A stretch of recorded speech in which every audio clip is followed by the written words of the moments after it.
difference between the opening and closing amounts, which does not reflect the correct number of payments made during the year under review. As portrayed in the audit query, the correct amount paid from the deposit account during the financial year under review, as per the cash book, is the sum of Kenya shillings 286,811,303.85. A list of payments made out of the deposit account during the year under review and copies of sample vouchers are attached in hours of the second day of March 2026 at pages 145 to 214 as appendix number 6. Thank you, Chair. Auditor General. Thank you, Chair. We reviewed the management's response, and in relation to the first, the 44 million, basically what they gave has not conclusively indicated how the case was actually resolved and the terms and conditions. So we are yet to receive those information so that we can actually evaluate the impact. And on number 2, which is the deposit, payment from the deposit, based on their response, we reviewed the response, and we also looked at note 20. If you look at note 20 to the financial statements, you'll see that the closing balance is 26,386,567, while the opening balance was 163,445,400, which gave a decrease of 137,058,833.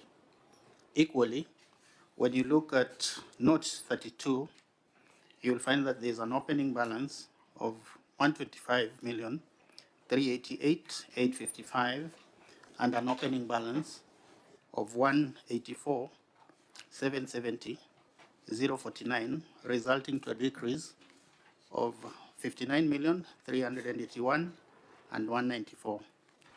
Based on that review, the management response was considered to be unsatisfactory because it is not consistent with the information in the financial statement. Thank you, Chair.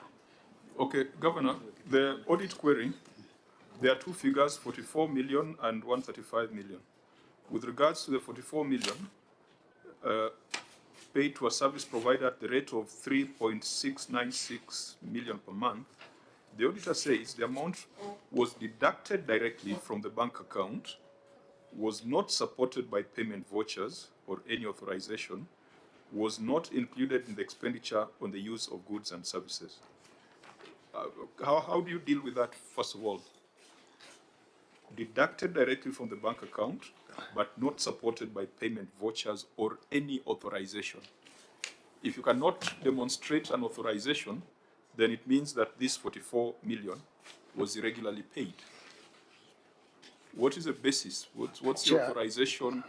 And even if there was an authorization for a payment to be made, isn't there supposed to be a payment voucher in a proper financial system? So could we start with the authorization and the payment vouchers for these amounts? Chair, when I have more to respond, I'll give to the finance team, but this payment was done under court order in the escrow account that they were allowed to withdraw from the bank that amount to pay salaries. So it was not passing through the county. They used to deduct from the escrow account directly as per the court order. Who was being paid a salary? The workers of Rendrop. Is Rendrop's a county corporation? No, it was a service provider, and when they were stopped collecting revenue, they went to court. And then court, the matters went on and on, then they were ordered to open an escrow account, And after the many battles, the court again ordered them to, they went back to court and said they can't pay the salaries to the staff they were using to collect revenue. And the court gave a court order that they will be paid that amount, 3 point something, about 4 million, to be able to withdraw every month. For what? Paying salaries. For paying salaries to their staff. of a service provider. Yeah. So they were paying themselves directly, automatically, Yes, without from going through the county revenue fund. Yes, they were withdrawing from their account directly, as per the court order. The court ordered actually the bank to pay them every month that amount of money, and the evidence is there, Chair. So every month they would present a payroll? We don't know how they did it at the court. It was part of the questions we had, Chair, when we came here last time. It was one of the things which really was... Yeah, that's why we've started with it, because it's been lingering for a long time. Yes, yes. So and when you came here, Chair, last time... 218 employees. So the assumption is that the service provider would have 218 employees. Yes. Just sitting at home and getting paid. Getting paid every month. But because it was a court order, Chair, there's nothing much you could do. During the negotiations, that's part of the things I brought up, because I asked the service provider, where are the evidence that you pay people? Where is the evidence of pay as you earn, all these things, to really show that you are paying workers? They didn't have. That's why during the negotiations on this matter, I used it a lot to argue that they had already taken money which did not reach any staff. For me, there was no evidence that they are paying any staff, if you ask me where I sit. Okay, so let's understand the background, then we'll do a few specific questions. Because when we're looking at your revenue, receipt of revenue statement, from parking fees, you're collecting 40 million in a year. But this service provider is taking 44 million from you every year. So everything you collect from parking goes to pay their salaries. From markets, you're collecting 25 million. So everything you're living on the poor mamas, let me not call them poor, but on the hard-working mamas in markets, all that 25 million is going to pay raindrops. I think we need to understand this, because perhaps I have some background, my colleagues might not have a background, because this sounds like a scam. And when you mention the courts, we wonder how the courts could be accomplices in this scam. This is 44 million in 1 year. For how long has this 44 million been paid? For how many years now?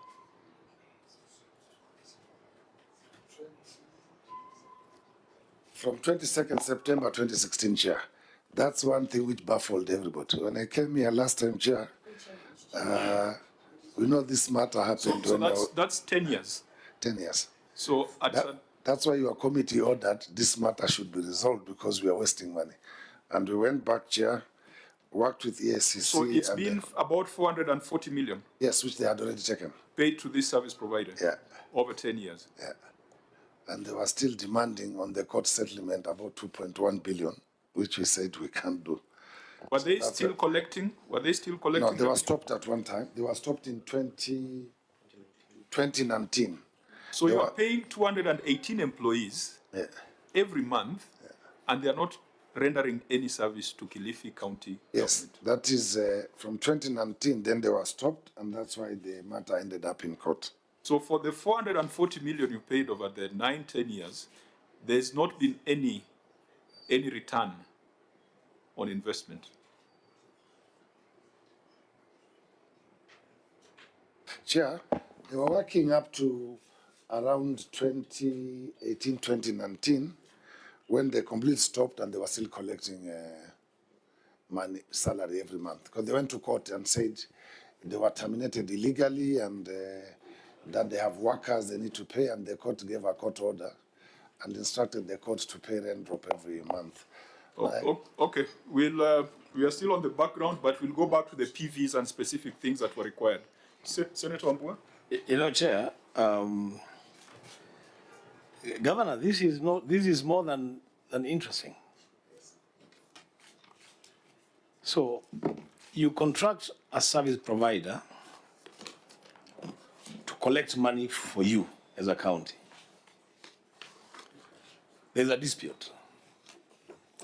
The court rules that you pay him this X amount of money. Governor, I want you to listen to this. The court rules that you pay X amount of money, which is 4 million every month, right? For an unspecified period of time.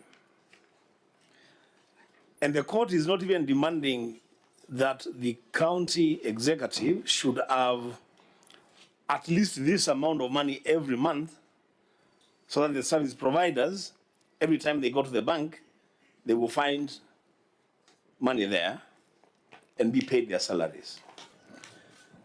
Then at some point you sell us again, they were stopped from providing the service, but continued drawing the salary without intervention of the county executive.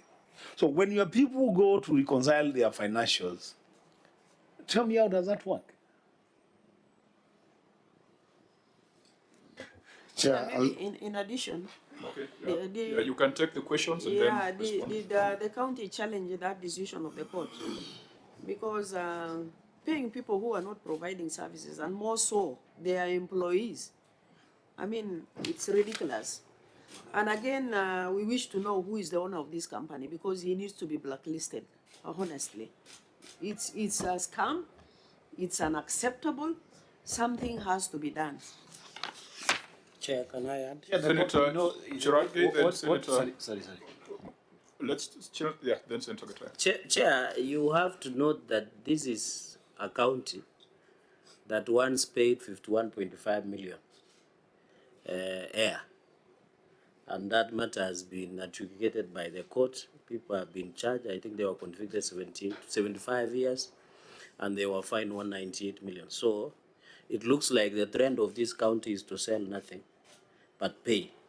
So my only concern is to Governor, where is the contractual obligation or the agency agreement that might have been relied in a court of law? That is number one. Number two, the OAG has said there has been explanation. The public audit is very clear during audit period. Why was non-provision of this information given as per the Public Audit Act? And finally, I have seen at Annex 6. And Chair, I want to say at team time that I think most of the clients or entities who appear before here, imagine senators are too busy to read, or they use a principle that if you want to add something, putting it in writing. When you got page number 50 on Annex 6, there is Kilifi County Government, November 27, November 24, 27. This you have given us the breakdown of retention as you have quoted by your response, Annex 6. I think in the bigger bundle, page 150. On November, there is blank, but there is an account of 163,813 and 411,555. Total accumulation, you can bill an ECD. This might appear small money, but it points. Why is it blank? yeah. That is page 150 of your documents on Annexure 6 that you quoted in your response, in management response. Page 150, Annex 6. At Kilifi County, that is on 27 November, there was indication of 116. Others you have indicated their retention money or payments of retention, but on this one, it is blank 163,813, 411,455. Which page exactly, Chair? One page 150 of your document. Of Annex Annex The 6. Senator is querying the second part of that matter, Because he has the one relating to the 135 million. yes. Yeah, just to distinguish. So that I don't need Yeah. to come back, Chair. But let's also not lose track of the raindrops one. Because I don't see the one you're talking, saying 150. There's But no I thought blank the chair. chair, the neater way would have been the governor to note so that he doesn't lose track of the entire questions. But Yes, it is on page 150 so that I don't need to come back because Page 150 chair, I don't see anything blank there. Annex 6. Governor. Annex 6. Annex 6. Or you Senator, are could disowning you, your documents. Senator, can you just The point? page 150 exactly. That is I'm on looking 27 November 2024, Kilifi County Government. 2 entries have been made of 163,813 and 411,455. The entry on the part, it is neither indicated in retention or it's just a blank. Oh yes, I've seen that one. Chair, that will be my 3 questions. I yield. Fine. Senator Gatai? You know, Chair, what is very puzzling is the comfort at which the county found itself sitting close to 9 years, paying non-existent workers. I don't know. Maybe I would want to know whether there was any attempt to appeal the ruling from the court.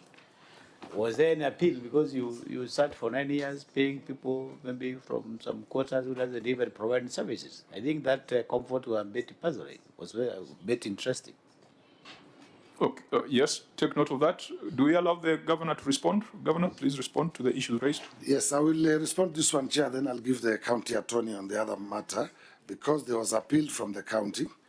But on the escrow account, Chair, the order was given by the court on the withdrawal, which again the Honorable Senator Ambua was questioning, is that in the escrow account, the guys were allowed, the court served both us and the bank.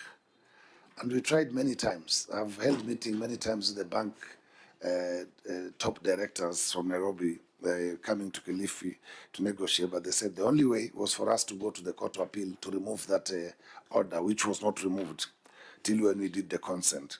So that's why the guys kept on withdrawing about 4 million shillings every month from the bank. And Chair... Did you appeal? Sorry? Did you appeal? Yes, we did. We did. And What was the outcome of the appeal?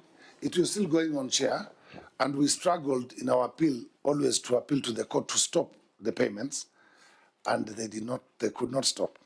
And we asked the court to stop the payment in our appeals while the matter goes on, but they refused. So after our appearance here, and when we said we should involve the SEC, then we took that advice. We involved the SEC. Their lawyers, our lawyers, they came with crazy bills. And as a county where I sit, I told them we cannot pay that amount of money. We can talk of what is an escrow account, but not extra money. So did the ESCC make any finding? Yes, yes. After you involved them? They got involved in the whole thing for the settlement after we asked the court to allow us to have an ADR, because the contract, as the one member was questioning, I think it was Senator Ambua, the contract, everything was favoring Roundup. And it's a contract I found running. It was messy, but we couldn't do anything. Here we are losing money. You have seen for those years how much money they have withdrawn. And the court will not allow. Through the chair, where is the contract? Is it part of your next year? It's not part of the annexures. But we sent it in the earlier documents. When we appeared here, when this committee told us to finalize this matter, we had sent that contract to the So Senate. maybe, Chair, if we could look at the exit clause, it could guide us, because if it was only favoring one party, then it was a misrepresentation to the part of the county. Maybe when the county attorney will tell us what he did, maybe when he answers that, because it was important to look at the contract.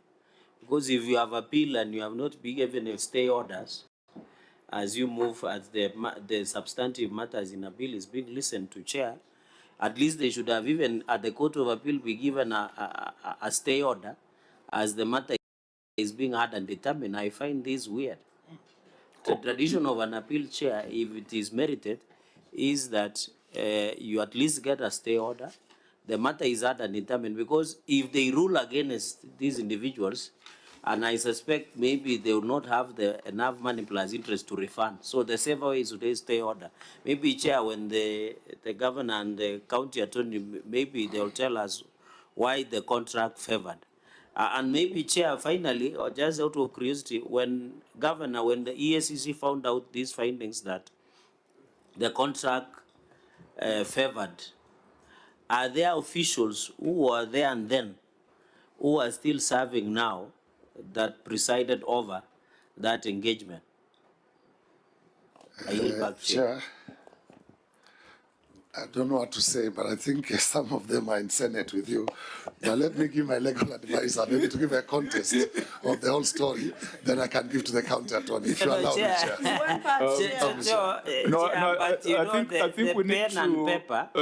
Senator. Can I distinguish so that I know the governor wants to run away, but will not allow him because government exists in perpetuity.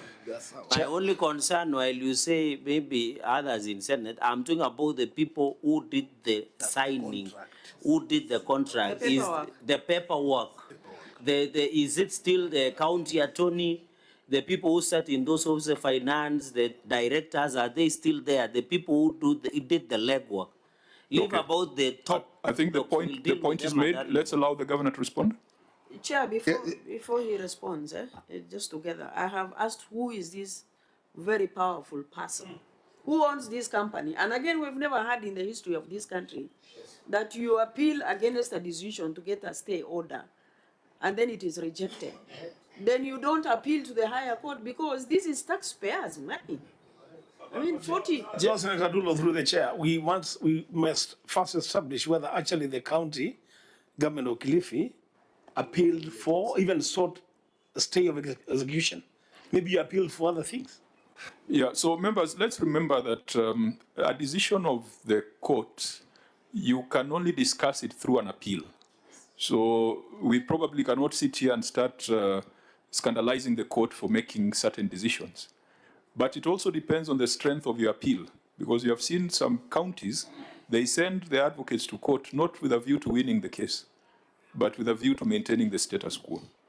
So let's deal with the problems of the county, not the problems of the court. Governor. Actually, Yeah, Chair, but it has been ruled before that you can criticize the court. So long as it does not, Chair, so long as it does not go to the substantive matters in court. That is why even the current impeachment proceedings ruling, everybody is Okay, order, Senator. Let's first deal with the county. It's the county that is before us. But Find also out they if must there tell were us who did the legwork. Order, Senator. Who did the legwork? Let's find out whether there were errors of omission or commission from the county that led to this situation. I think that the issues of judiciary should not be our focus, but what the county ought to have done or what the county failed to do.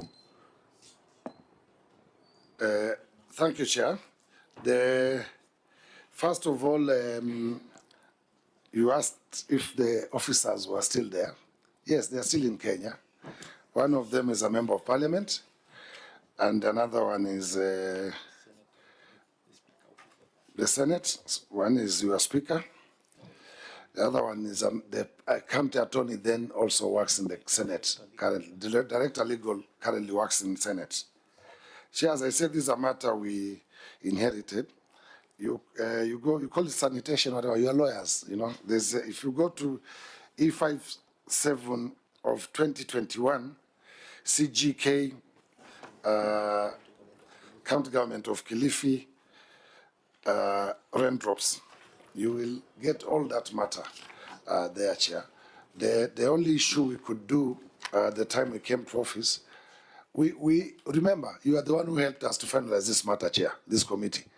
These people were still deducting money every month. Don't forget, already where we were appealing was the Court of Appeal, which had already given the direction. So we went there again to appeal, if we can get a stay or suspend the payments till the matter is heard and determined. But also we did not get any retrieve from there. Who is the owner of your company? I will ask the county attorney to read all the directors. At least you know them.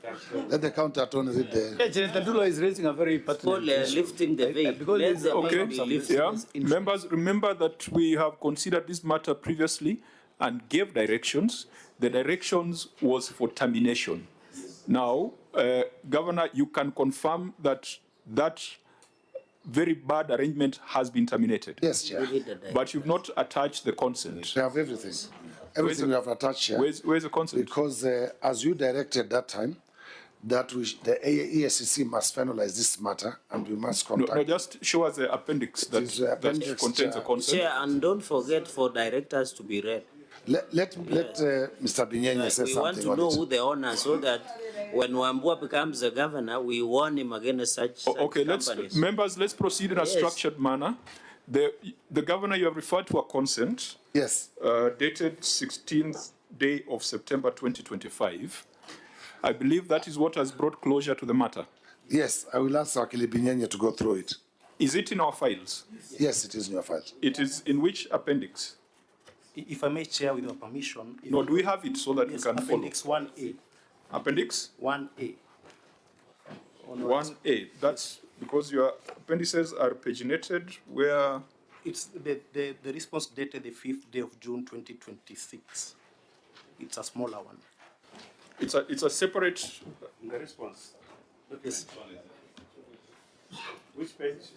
It's from page, it starts from page 1. On appendix 1. Yes. Page 1 to 39.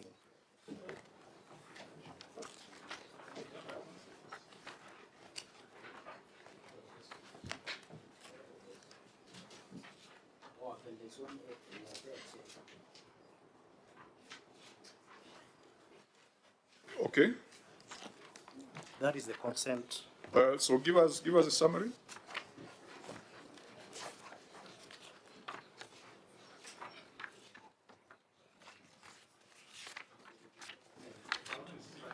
No, no. This one signed by Honorable E.K. Usui. That's on page 39.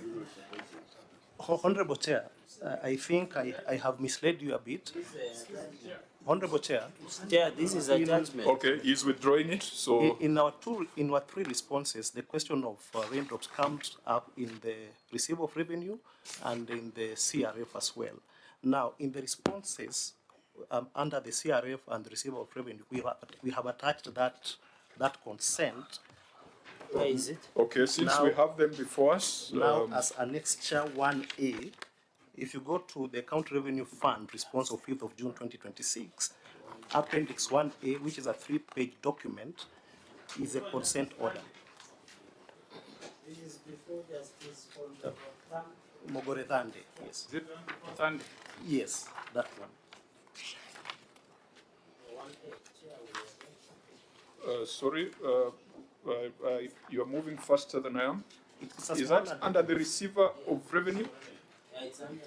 Or it's not in the big pack? No, it's not in the big pack. It's called County Revenue Fund. Yes. There is before justice and It's 3 pages of a document, Honorable Chair. Okay. Just give us the highlights. Wow. Honorable Chair, will you allow me to read the 12 items that were agreed upon between the county government of Kilifi and Raindrops with the blessings of EACC? Okay. Number 1, that the revenue collection agreement dated the 20th day of February 2014, as amended on the 4th day of July 2014, be and is hereby terminated on the signing of this consent and no further contract. Could you just, since they are properly paragraphed, just tell us the paragraph? Paragraph 1. Paragraph 1. Paragraph 1. And just be a little bit louder. Okay, I'm sorry. That the revenue collection agreement dated 20th February 2014 as amended on the 4th day of July 2014 be and is hereby terminated on the signing of this consent and no further contractual obligations shall subsist between the parties.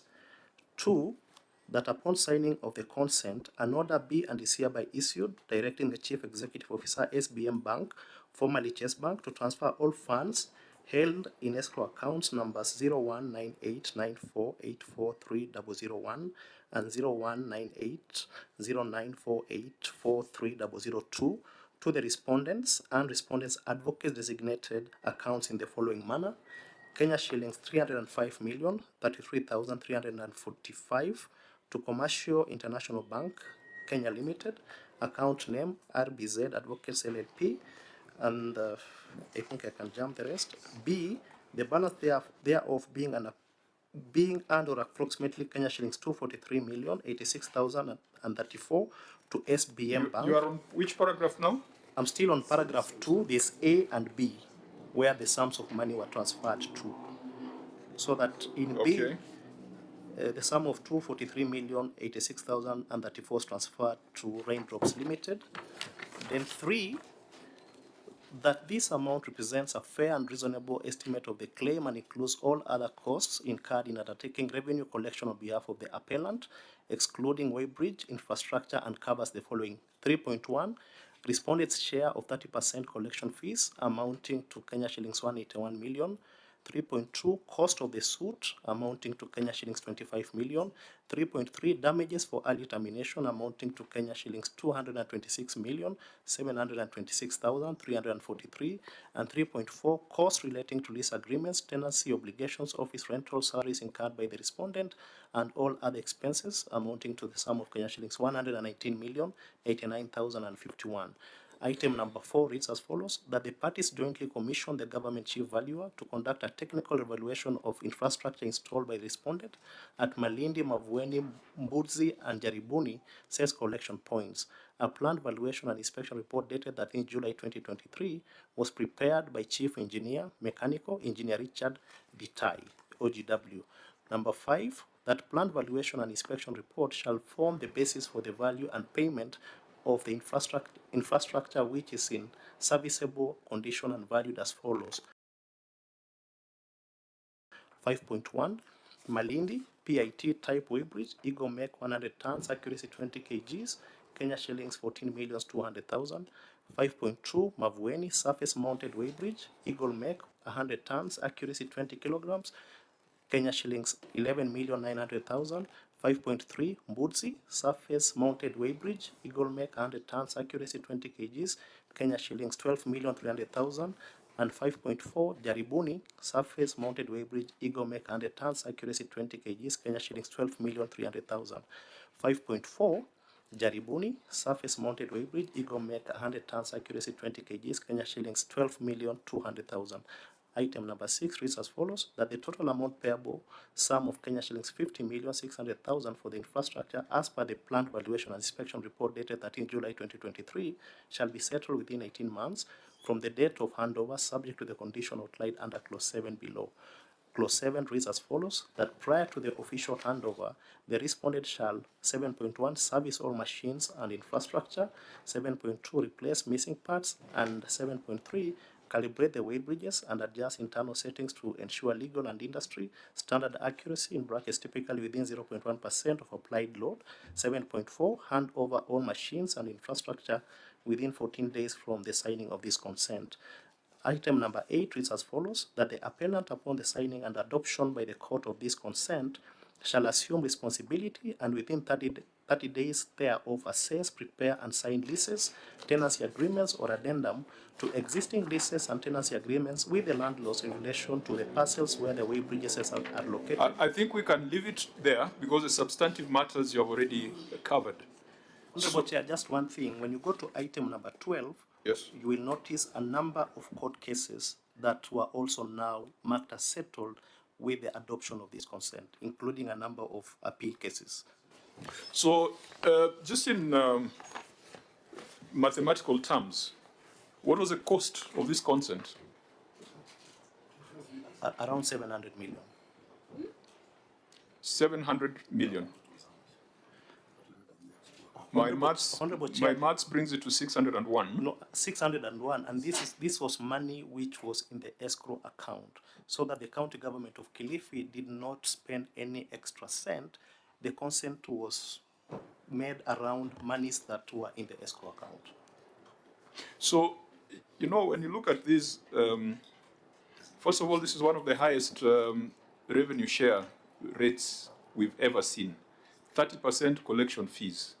It's typically 5-6%. So that's already a problem. And when you're taking 30% collection fees, you should be able to pay your salaries. Remember, the county was still paying the salaries for the service provider. So if you take what is contained here, the numbers contain the consent, and the amounts of money were paid over the 10 years, this is 1 billion shillings. This was a 1 billion shilling misadventure. Is that a proper assessment? With your permission, Honorable Chair, that's a proper assessment. And when you retire to write your report, this revenue collection agreement of 2014, all said and done, it had a problem from day one. So that if it's a question of someone taking responsibility, then we have to go back there. I know governments operate in perpetuity, but this mistake was done from day one. From having an escrow account from day one, from the percentages given there, it was a mistake from day one. So when you people retire to do your report, I hope the responsible people can be brought to book. Thank you, Chair. Now, the governor made some allegations. Remember, Governor, you are speaking under oath. So, yes, you are expected to be truthful. But are those names, those persons of interest, have they been questioned by the EACC? Because you said the EACC was part of this resolution. I have to check, Chair. I guess they did. All what we knew we were trying to battle with is the demand they had put in court of 2.1 billion to settle their matters. There were various things they were demanding. The loss of business, the money they had put in lawyers and whatever. That's why we came to the conclusion of settling out, get what they can get, but the country don't want to sign for any more obligations with them. So, Chair, as we said, it seems like this contract, maybe you need to go through, you are a lawyer, I've seen many lawyers here, maybe you need to go through that contract, Chair, and advise us if there's anything else you could do after this. But the only thing for us was, yes. You don't even need to go to law school to know that paragraph 3.4, where you are paying 119 million for costs relating to lease agreements, including salaries, 119 million. And yet every month they've been taking 4 million for salaries.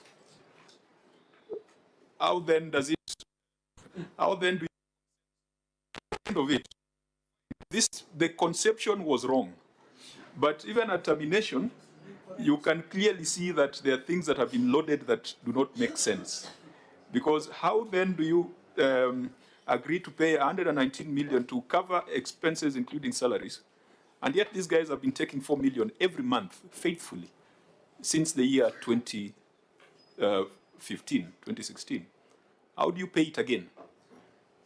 How do you pay, how do you even agree to 30% collection fee, and yet ideally it is that 30% that the service provider should use for paying their salaries and taking care of their expenses? You know, it was badly conceived, yes, but you can also see that its termination is also laced with some questionable conclusions. On that matter of agreeing on the consent, you agreed to pay 30% of collection fees, but remember you told us, Governor, that you had actually stopped these people from collecting on your behalf.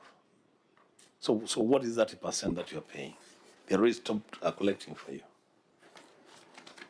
Chair, maybe before the governor answers. Senator Cherargei, then Senior Counsel. To me, this is, I don't know what was happening with Kilifi County. It looks like a crime scene because they paid 51.5 million to air, which the courts have had and determined.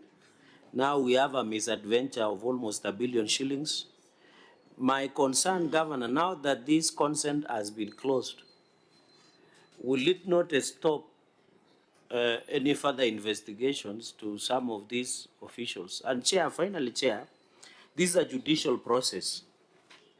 And there was a case of Speaker Mata, I know you were in Senate then, that Parliament can do its own investigation.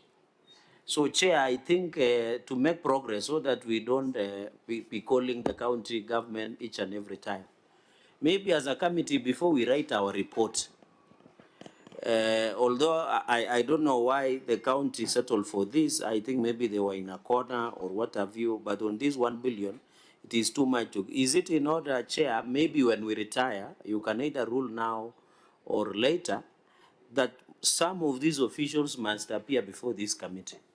Because the reading of Article 226 in the Constitution of Kenya, you can be held responsible while in office or after office. And in fact, the Constitution is very clear, including a political office.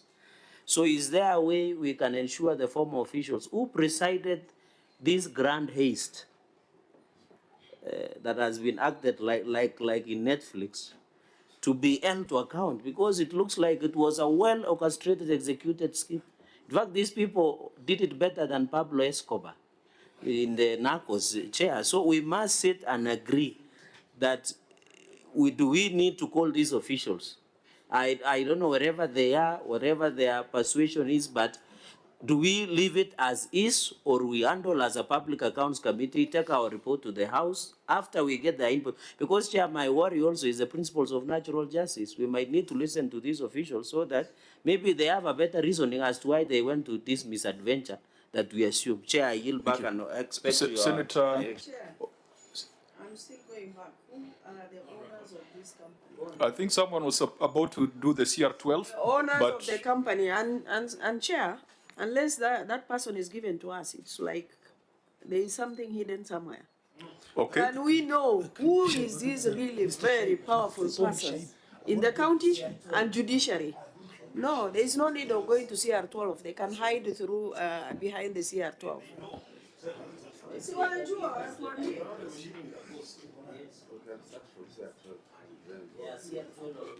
Governor, do you have the details? The CR12, the count solicitor has requested, but the only director who we all know was called Shaib. But the other directors, I don't know if they appear in paper. The ones who are also negotiating was Taib Ali Taib, a lawyer, very well known, who was working also at DPP, and the Kitui Maize Millers group. They were part of the, whether they appear... Did you mention my... did you mention Kitui? What did you say? Not you, Senator, but the company is called Kitui Maize Millers. Order, members, order.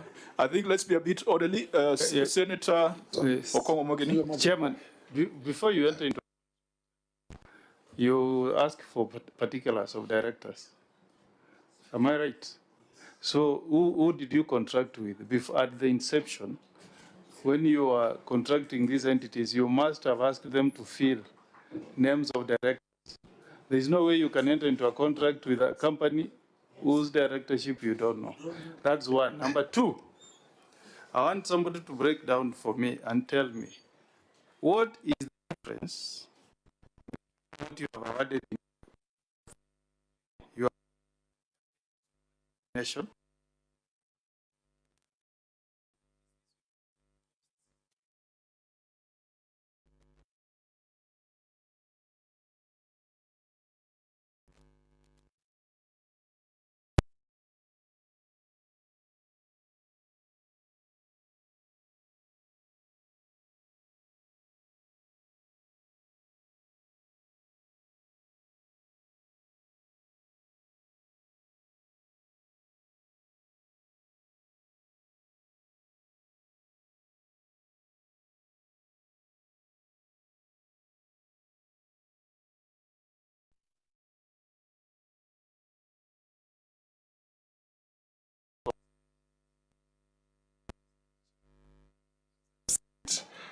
This contract was done before I came to office.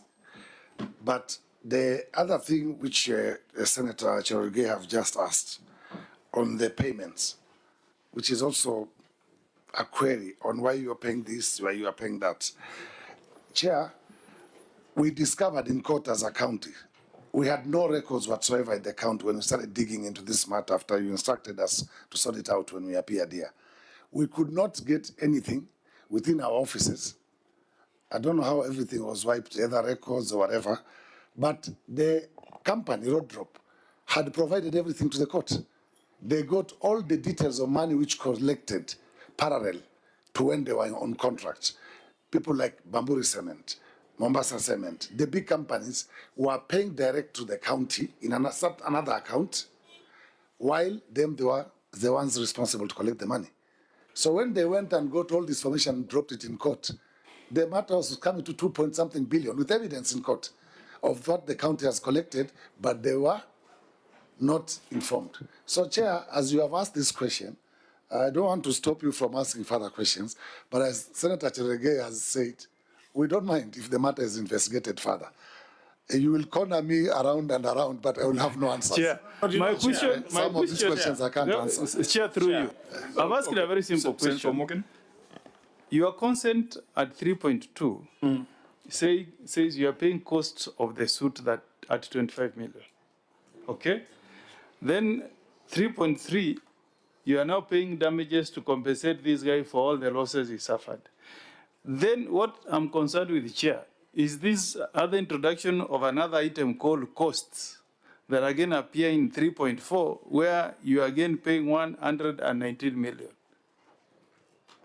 And remember, Senator, this company has been deducting 4 million every month for payment of salaries. Yeah, and they have been paid damages for 10 years. The lawyer has been paid costs. Which other costs are these again at 3.4? You know? Chair. And, I would like to know, the person who was paid, did they treat this as a profit? They paid their taxes to KRA, or this money was shared somewhere? What are their books looking like? Yeah. Sure, let me let Wakili Binyenye answer that one. Then I'll come in for the next one. Thank you, Chair. As Wakili answers that, Wakili, please tell me this. Who was the respondent in this case? Who was the respondent? County government of Kilifi. Honorable member, the respondent was the county government of Kilifi.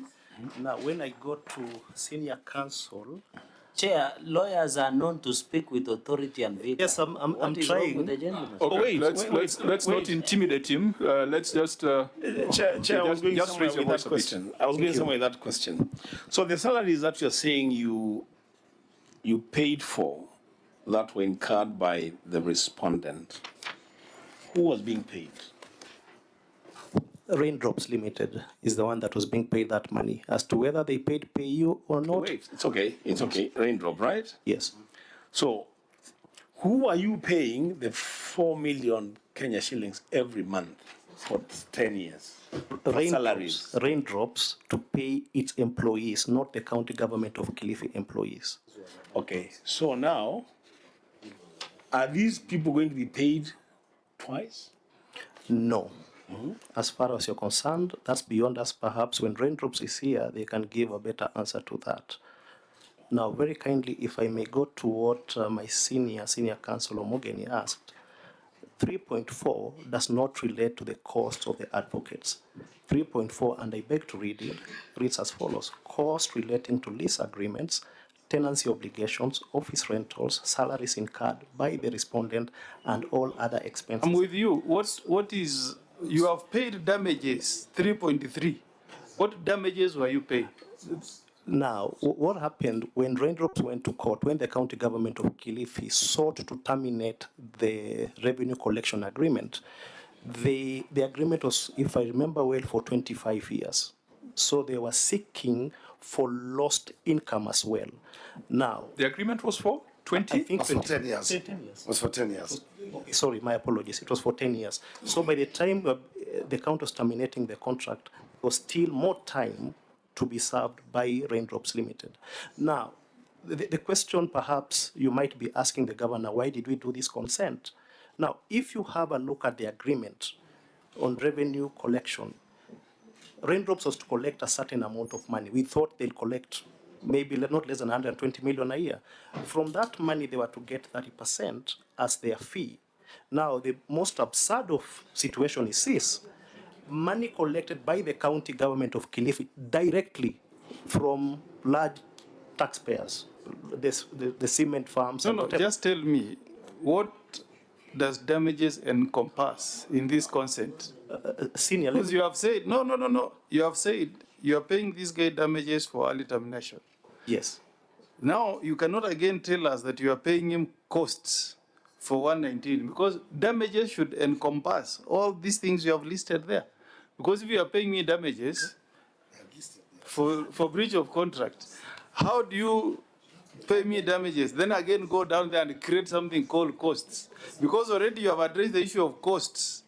In 3.2, you have paid the lawyer costs of the suit at 25 million. Yes. So damages that you are listing at 3.4 are the ones that are encompassed in 3.3. All those losses there you are listing in 3.4 are the ones that should be in 3.3. And Chair, maybe just to add to read on what Senator Morgan is saying, we cannot talk about loss of time because from 2014 up to 2025, already the 10 years have been served. And if that contract was for 10 years, they had already worked for 10 years, really. With your permission, There Chairman. are two issues. I think for us to get out of this, Yes. it's unfortunate that Kilifi is losing a lot of money. And I think from the body language, knowingly, without reaching or maybe dealing with the right people who are responsible for this. So I would request, if members agree, let us have the owners of this company appear before us, or I know the matter is in court. Number two, further investigation, high-level investigation should be sent Forensic. to check forensic on this matter. I thank you. Chair, can I add on what Senator Duga Okay, above? let's be Chair, I brief think and under fast. your guidance, we have already even recommended, now that there are different types by the OAG, we request the OAG to do special audit and forensic audit with a view of prosecuting the culprits. But looking at I empathize and sympathize with Governor. So Chair, I think let us recommend special audit, but Governor pole zangu sana. And Chair, as you recommend the forensic audit, Chair, clarify that is going to be on two issues. One, on the original contract and on the consent as well. There are issues in both. Yeah. We cannot actually let this matter just go. We know this is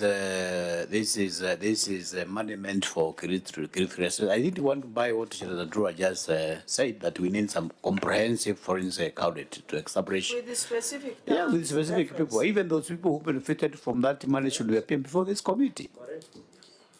You know, we cannot just keep quiet, Chair, and decide that, okay, that's all. No, we have to make sure that we go very deep into this matter and establish, because we are having a replica of the same in some other counties.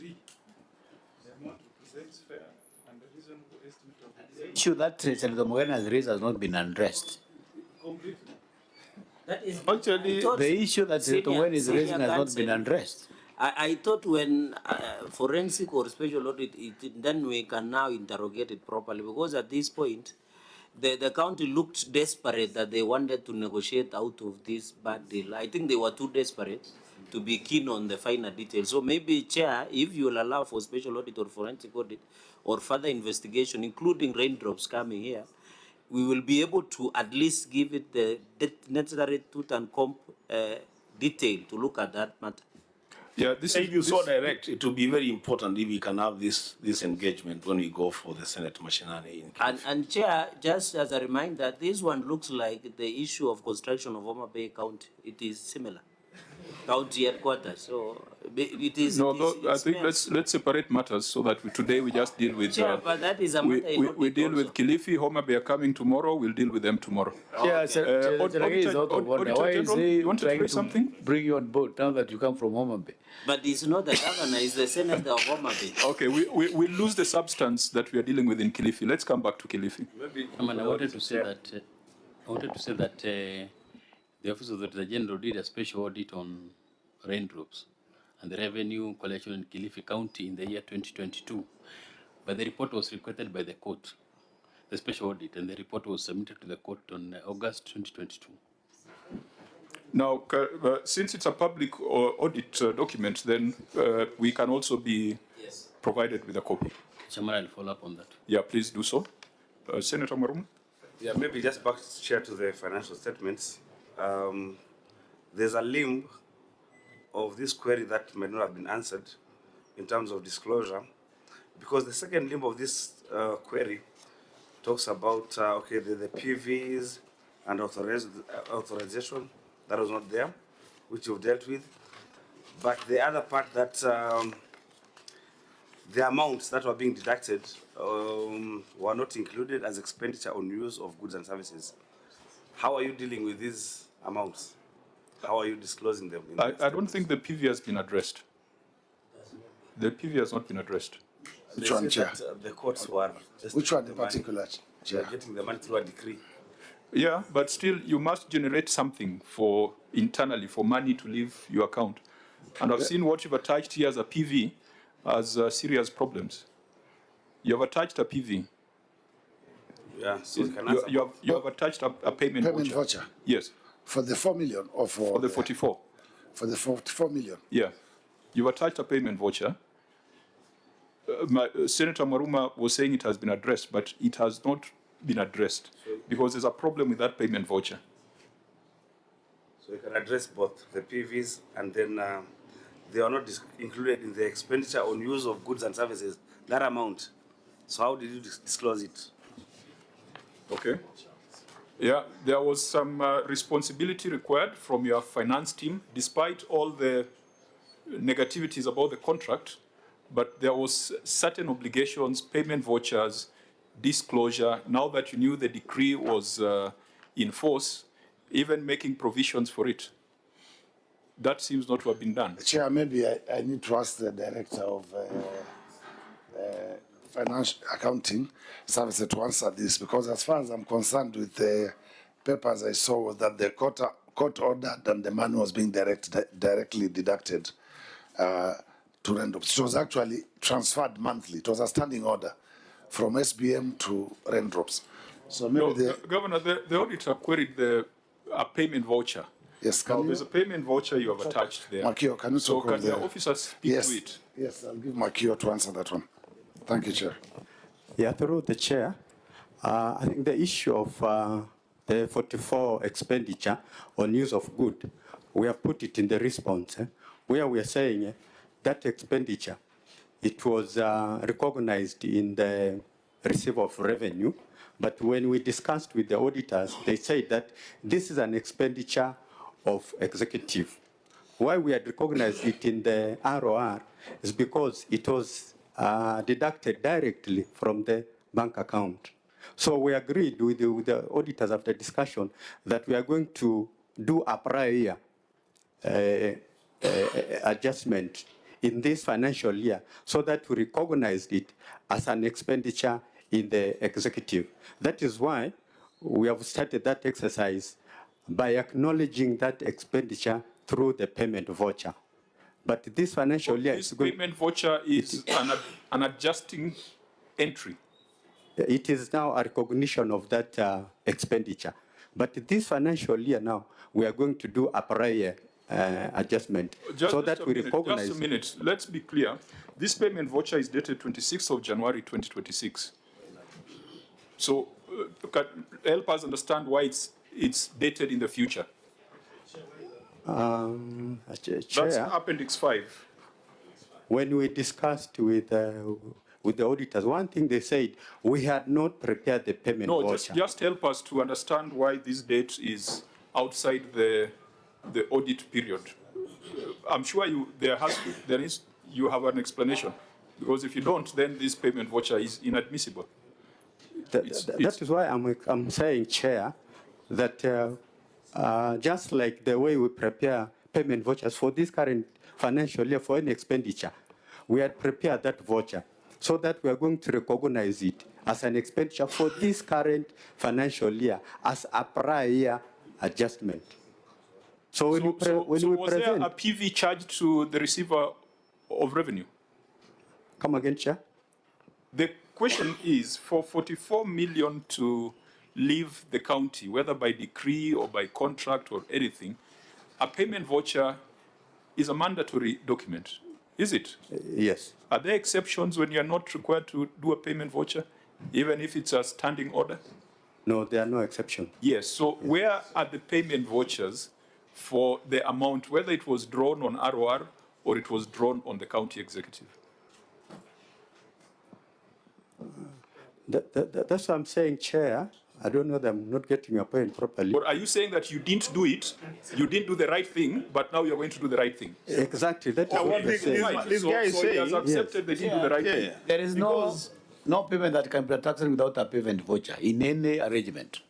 because again, Chair, you know, I think what, you said your title is what? Direct accounting services. Yes, I think then what you're trying to do is to respond to a query by simply just ticking a box. You know, you wanted some payment voucher, there you go, you get it. But what the chair is asking you is that every time a transaction takes place in the county, there must be a payment voucher. And it cannot be a one document. I mean, this chair, if my understanding is right, these payments were made over time. It's not a one-off payment of 44 million. It was 4 million every month. A transaction was happening every month. So you wait until after 10 years or whatever number of years or months, then you prepare one voucher to cover the entire period. I mean, that's I don't know. Chair, I think, Chair, Governor? my understanding of the whole thing, I don't know how this voucher, I have the same query like you, honorable members, how the voucher of 44 came in. I don't know what discussion they had with the auditors, because if you see the amount of money which was deducted because of the bank, because of the court order from SBM Bank to Raindrops, only when we ask for a statement, we'll know that they have picked their money. Others, half of the time, we'll not even know if they have received their money this month. So I don't know how the 44 million voucher was decided to be written and for what reason. Then in that case, the vouchers should have been for all the amounts which were deducted from Now, that account. Governor, you must remember that you are now the governor. Yes. You are speaking like you are still a member of Parliament. Chair, I'm saying because asking the questions we should be asking. I'm asking, Chair, because I find it myself very confusing. And Chair, you know, we have talked about this matter.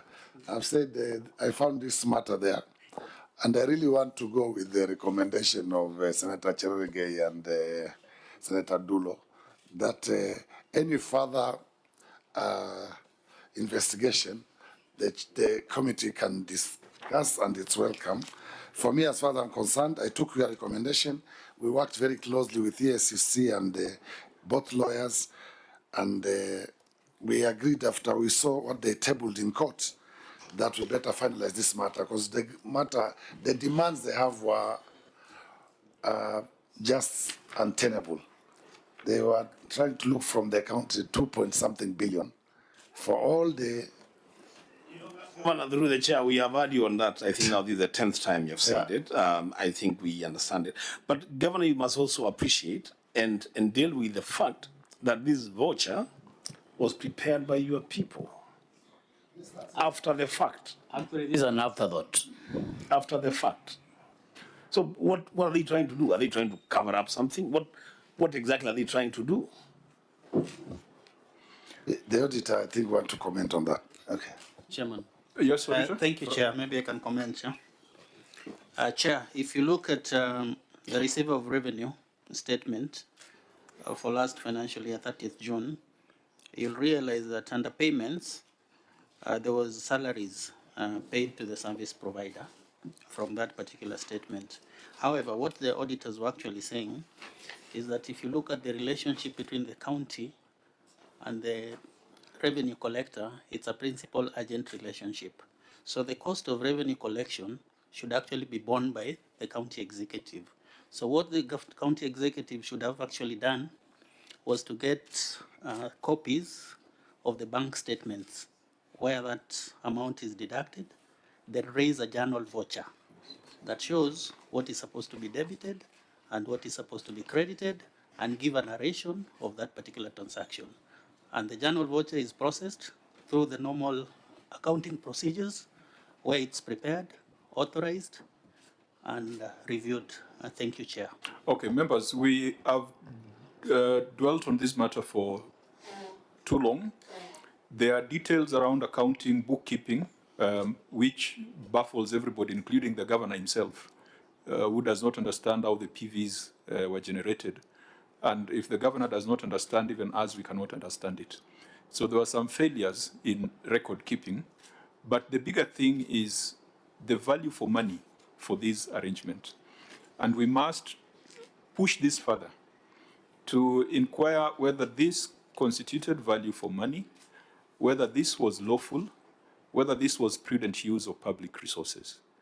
Actually, Auditor General, remember that your job is to examine whether public funds have been used prudently and lawfully. You need to tell us whether this was prudent, whether this was lawful.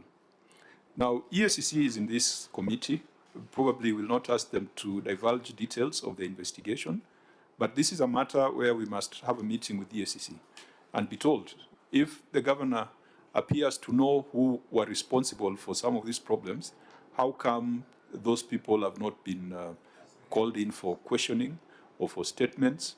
But on the face of it, this looks like a very imprudent use of public resources, because on the consent, we can trace about 1 billion.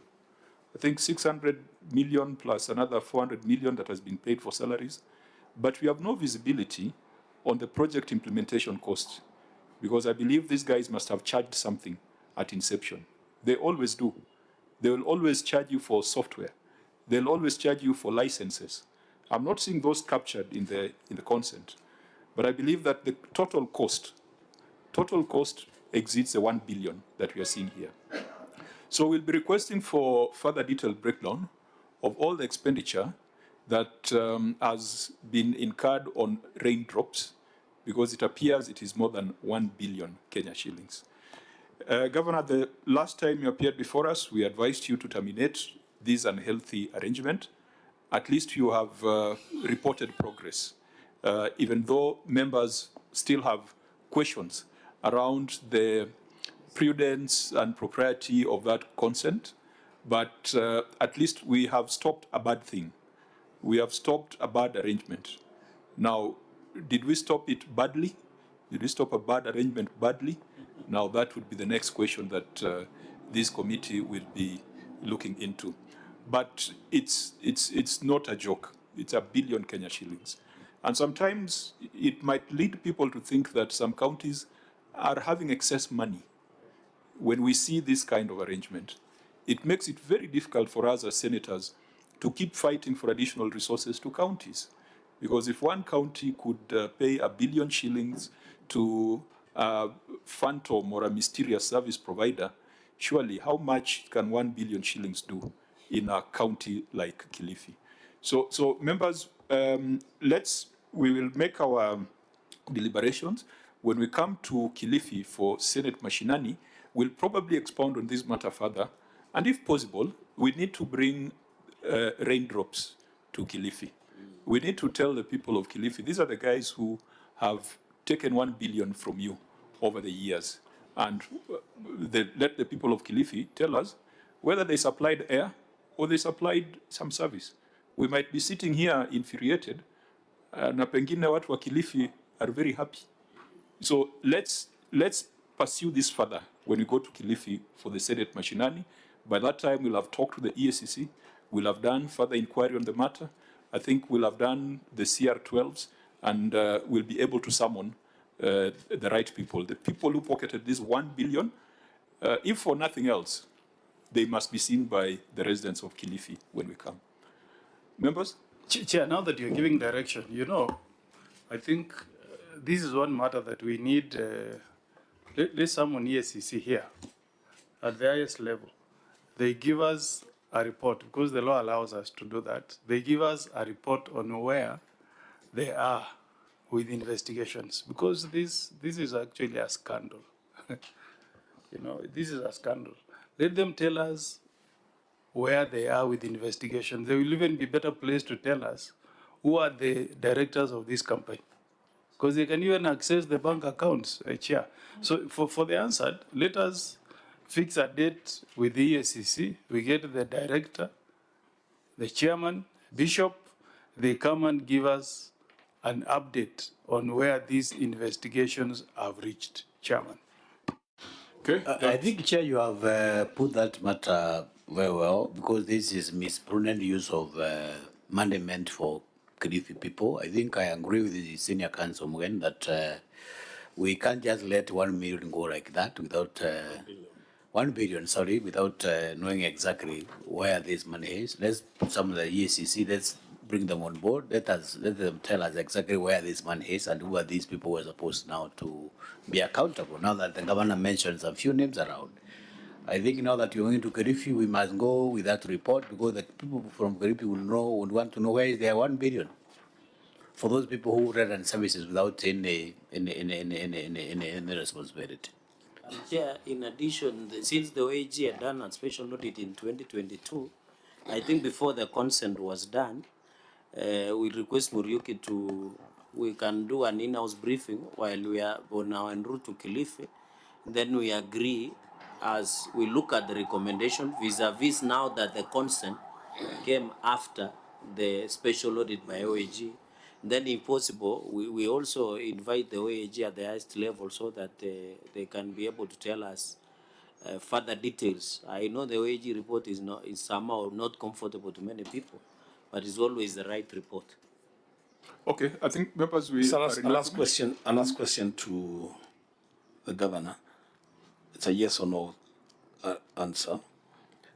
Governor, did you see that audit, that special audit that was carried by the AG for the court? Did you see it?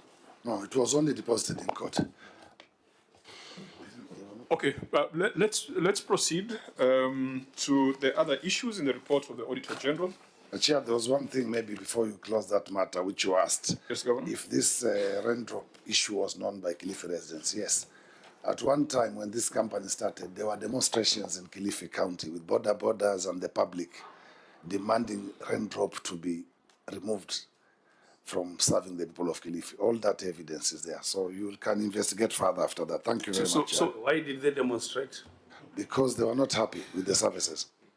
I think it didn't make sense for the people of Kilifi that time. To ensure that we are not in a position where we are making adverse findings on an entity that has not made presentations before us, it would be important for us to invite raindrops, because at this point in time, we are getting one side of the story.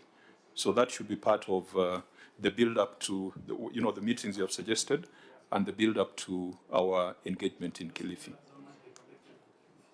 Okay.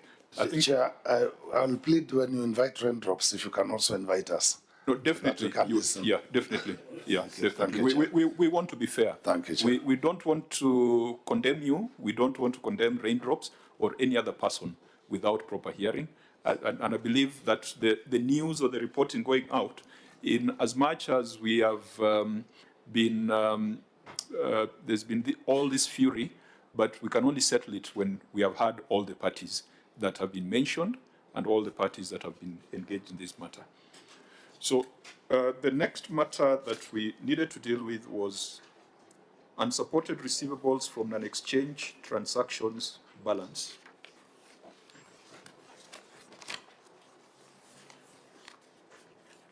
You may note we have skipped a few matters. We shall, whatever we are not able to deal with today, we will deal with at our next engagement.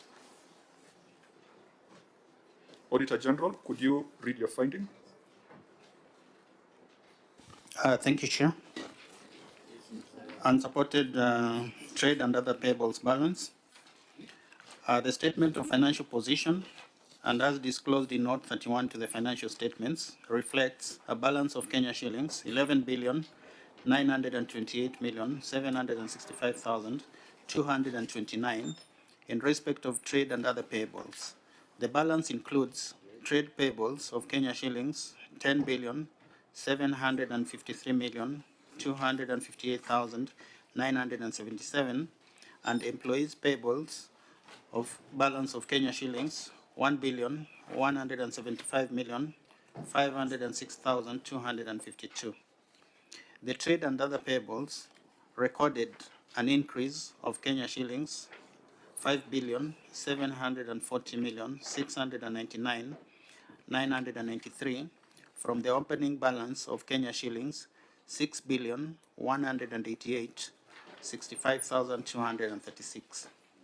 However, a reconciliation supporting the movement, including the opening balance, amount paid for the previous year balance, and payable balance for the year under review was not provided.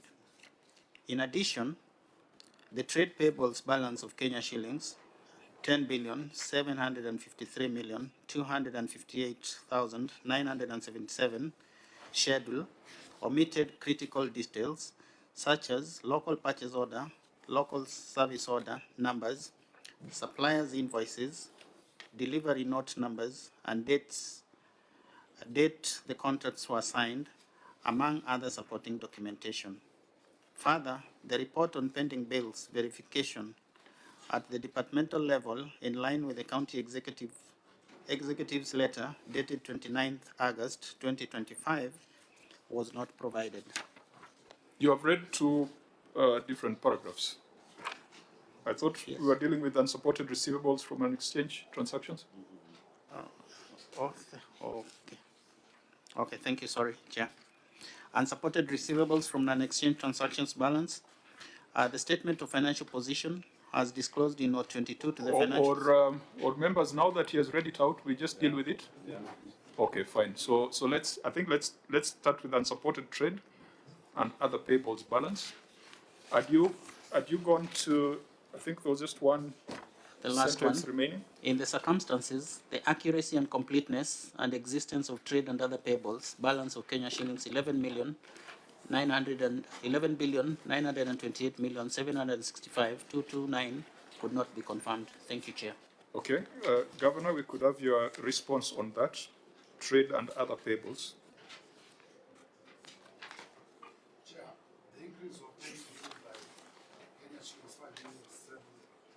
Sorry, Chair. Chair, the increase of pending bills by Kenya shillings 5,740,699, 5 billion, sorry, 740,699,993 in the year under review was occasioned by late exchequer release of the sum of Kenya shillings 4,540,414,966, which was received and paid in July 2025. These payments will be accounted for in the financial year ending on the 30th day of June 2026, in line with the actual accrual basis of accounting. Attaching hours of the second day of March 2026 at pages 254 to 279 as appendix number 10 is a schedule of the late exchequer releases showing the dates received and a list of pending bills that were paid in July 2025. Non-realization of some of the budgeted revenue in the sum of Kenya shilling 5,125,857,580. The table below shows the analysis of the unrealized revenues.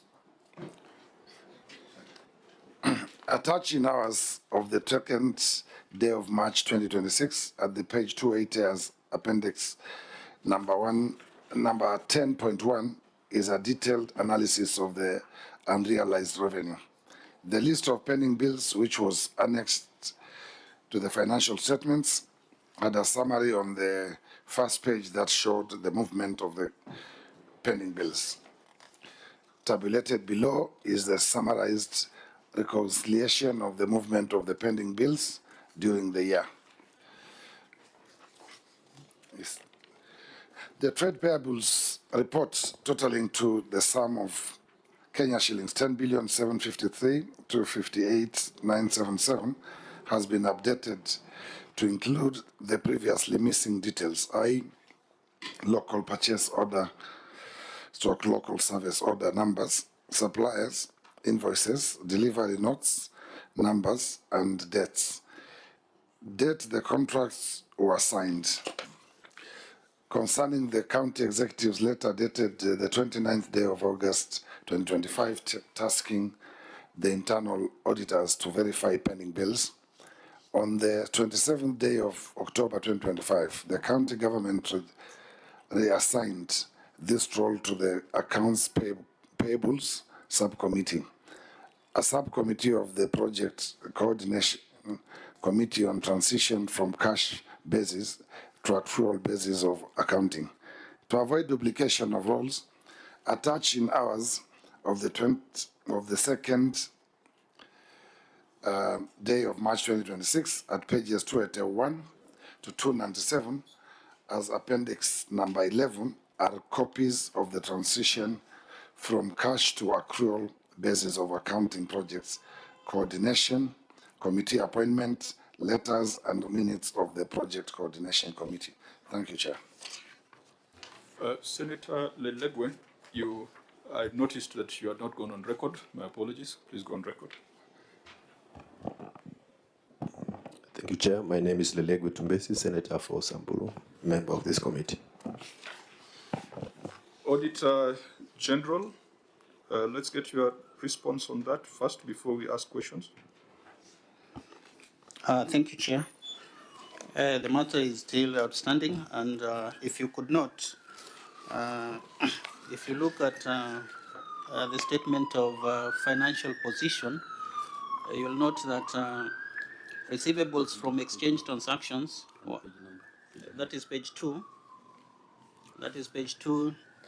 note 21 and note 22, you'll notice that the receivables from non-exchange, which is equitable share, was 33 from exchange transaction, that is on source revenue, was 333,690,033, and from non-exchange, which is equitable share, was 4,625,151,859, which comes to 49,558,841,892.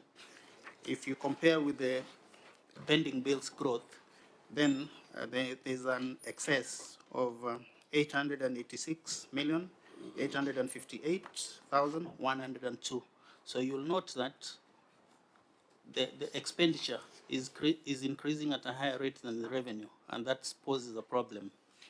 And two, the opening pending bills was Kenya shillings 6.1 billion. So we've not been told how much of this 6.1 billion was actually paid within the period. So that's why the issue is still outstanding. Thank you, Chair. Okay, now I think let's go beyond the accounting and just look at this from the perspective of the suppliers and employees of Kilifi. Again, the preparers of this financial statement failed to do an aging analysis. Auditor General, because we can't tell how old this debt is, and yet in every other financial statement we have seen an aging. Thank you, Chair. Again, there's no aging analysis, and if you look at even the employees' payables, you'll note that the opening balance during the year was 288 million, and the closing is 1.1 billion, which means there's an increase of about 886 million during the year. So that one, again, has not been tied to any specific payroll month. To actually know which payroll months were remaining and paid during the year. Thank you, Chair. So, Governor, is Mr. Bonaventure FM Wakio present? Yes, Chair. Bonaventure, you are the person with the professional responsibility in preparation of these financial statements, and that is why you have appended your ISPAC member number. Why didn't you age this debt? Because this is so significant. 10 billion in terms of debt must be contextualized so that we can believe you that that was the debt for current year as a result of late exchequer. How do we, where's the evidence in your professionally done financial statements? Yeah, thank you, Chair. Chair, the financial statements which we presented a separate detailed pending bills report. What the auditor is reading there... Mwakio, the template requires you to do an aging analysis. You are the 47th county you are dealing with. We have seen it in the other 46 counties. I am asking you as a professional why you did not age the debt in the financial statements to which you have appended your signature and your membership number. Okay, Chair, what we did, we had provided a more detailed, separate report on the pending bills, which we attached, and it was accompanied to No, the financial do you have an statement, obligation to age your debt? We did that. Where is Honorable it Chair. in your financial statements? Because we want to see whether this 10 billion relates to the time of the former governor or the time of the current governor. And we cannot make that conclusion unless we see an aging analysis. We did that, Chair. We are also going to... Where is it? We are looking at note 31, which has trade and other payables. In the template, underneath that table, there is usually another part where you're supposed to age your debt. Maybe just, if you can allow me, let me just give my principal accountant, maybe just to respond on that. How much of this debt is older than 1 year? How much is older than 2 years? How much is older than 3 years? That's what I'm asking. And I'm asking from you because you're the one who's appended his signature and membership number here. Yeah, Chair, if you can now, you can allow me, this is the report to which we had attached separately. It was not, the analysis was not included in the financial statement report, but it was attached separately. Assuming you have it, yes. Can you then just tell us how much of this 11.9 billion is less than 1 year? How much of it is 2 years? How much of it is more than 3 years? Yes, Chair, I can be able to read for you. Yeah, I'll start with the under 1 year. It is 7.3 billion. Then the ones aging between 1 to 2 years, it is 2.1 billion. Then those aging between 2 to 3 years is 621 million. Then over 3 years, it is 1,764,563. So the total comes to 11,928,765,228. With respect to employee payables? This one is included, Chair. No. Let's separate employee payables, because if you would have done this, and I don't know why you are being obstinate, that analysis ought to be part of this financial statement, because we cannot trust whatever you are reading. I think, Auditor, maybe, I don't know why this gentleman is being intimidated. Just tell him what he was supposed to have done. Patrick. That's true, Chairman, before the auditor comes in, because the financial statement is what is published. So whatever document is reading is not out there, it's not what has been published. So the analysis ought to have been on note 31 to the financial statement, and it's there in the template. So I think you've made yourself clear, and I hope the gentleman has understood that when it comes to public finance management, it's not about what you're keeping as a person. It's about what is publicly disclosed. And that disclosure should have been here. Now, let's look at employee payables. That 1.1 billion that you owe employees, how is it broken down? Yeah, has he understood that that's what he's supposed to do? Because I think he's failing as a professional. What's his name, Wasa? Do you understand what's your professional obligation, what you are supposed to put in your financial statement? We start from there. Chair, that is not a chair. Thank you for that. So don't do the omission again. Eh? Noted. Yeah, so employee payables, because there's something we're trying to establish here. It's easy for a new governor to say that they have paid all their debts and whatever is remaining are unsubstantiated debts from another regime. But you can't tell if there's no aging analysis. So let's look at the employee payables and find out why you should be owing employees 1.17 billion and for what duration that has been the case. Okay, as indicated, Chair, the total which is being owed to the employees, just a minute, is 1 billion, is 1,173,506,252. 173? 1,175,506,252. And this one, Chair, it is as per the end of that financial year. How is it aged? Okay, here we have not analyzed into aging. We are just given a total amount. What we had analyzed was the total amount of the 11.9.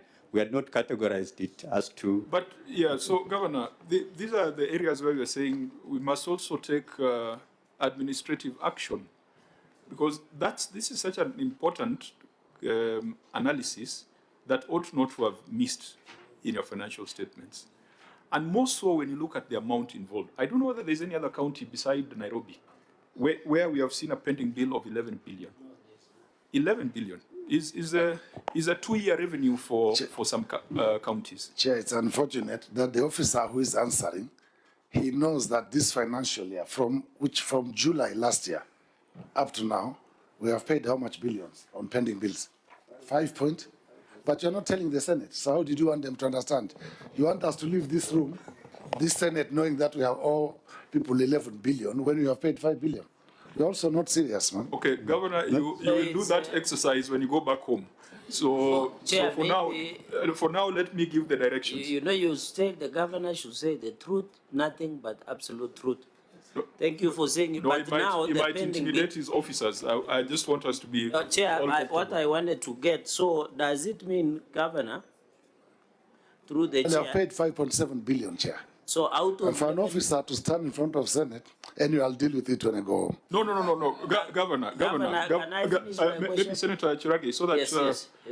Governor, I think this is a question that is important even for you to understand. So yes, we appreciate we have paid 5 billion, but it relates to which debt? Is it the current debt, the 2-year-old debt, or the 3-year-old debt? Because pending bills, it's supposed to be a fast charge.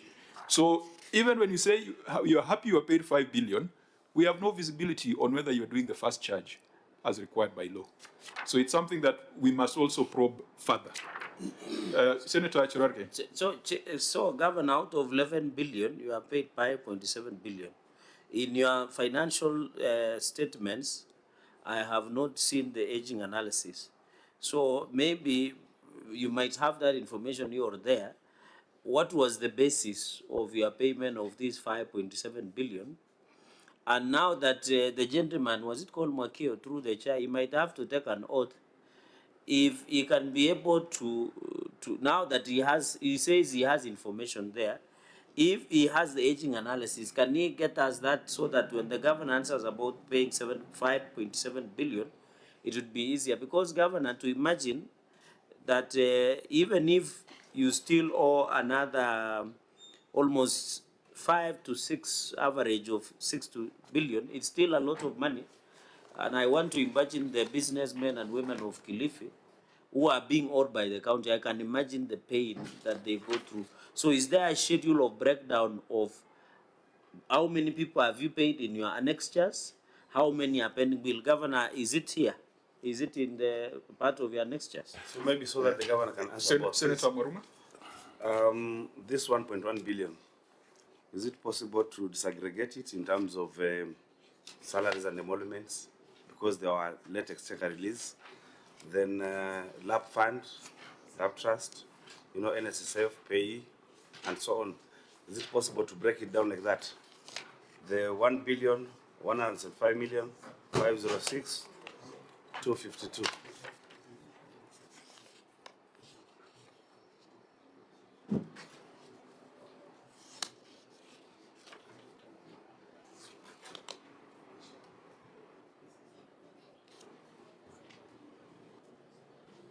Chair,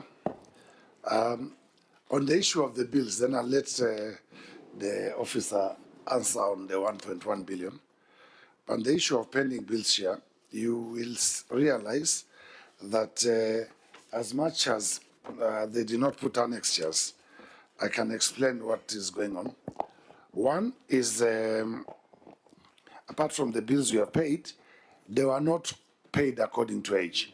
Don't forget, Chair, we have bills which, unfortunately, sometimes, like Senator Cherogay, suffer because you realize you brought equipment for hospitals and whatever, and you need to get again more, even KEMSA, medicine and whatever, that you have to again go back and pay that one first because of the urgency of it. So sometimes you will get people who are paid according to age. Some are paid because of the services they deliver, number one. Number two is some of the current pending bills are certificates pending of ongoing projects. You will come, for example, we are building a county headquarters, which is on the 5th floor. It's being tiled at the moment. But the only money we have paid so far is about 120 million certificates. The rest are pending. So there are projects ongoing, but they still have pending certificates because of the resources management also at the same time. Sorry, Chair, which report do you have there? Is it a report of a task force to look at the eligible and the ineligible pending bills, or is it a report of the aging analysis that was required by the control of budget? What report are we having there?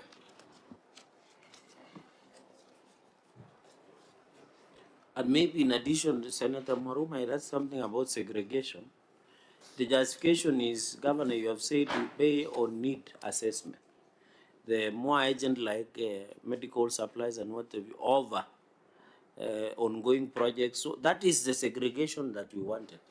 There's some here, Chair. I don't know why the officer is so nervous that he could not explain the year. Is it, and do we have that document, Governor, here?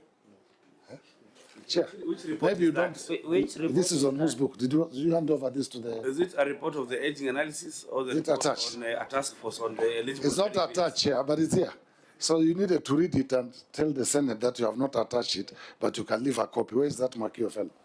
No, Governor, I thought as a former member of parliament, there is procedure of tabling documents. Yes, I know, Chair. Why are you doing things? No, I know, Chair, but it's the fact that he cannot answer a question when he's holding a document here. No, maybe you have intimidated him too much. No, so, the Senate told me, but maybe he's scared of what action will follow. Chair, I think the issue is this 5.7 that has been paid. We must get the how it was paid. What was the justification?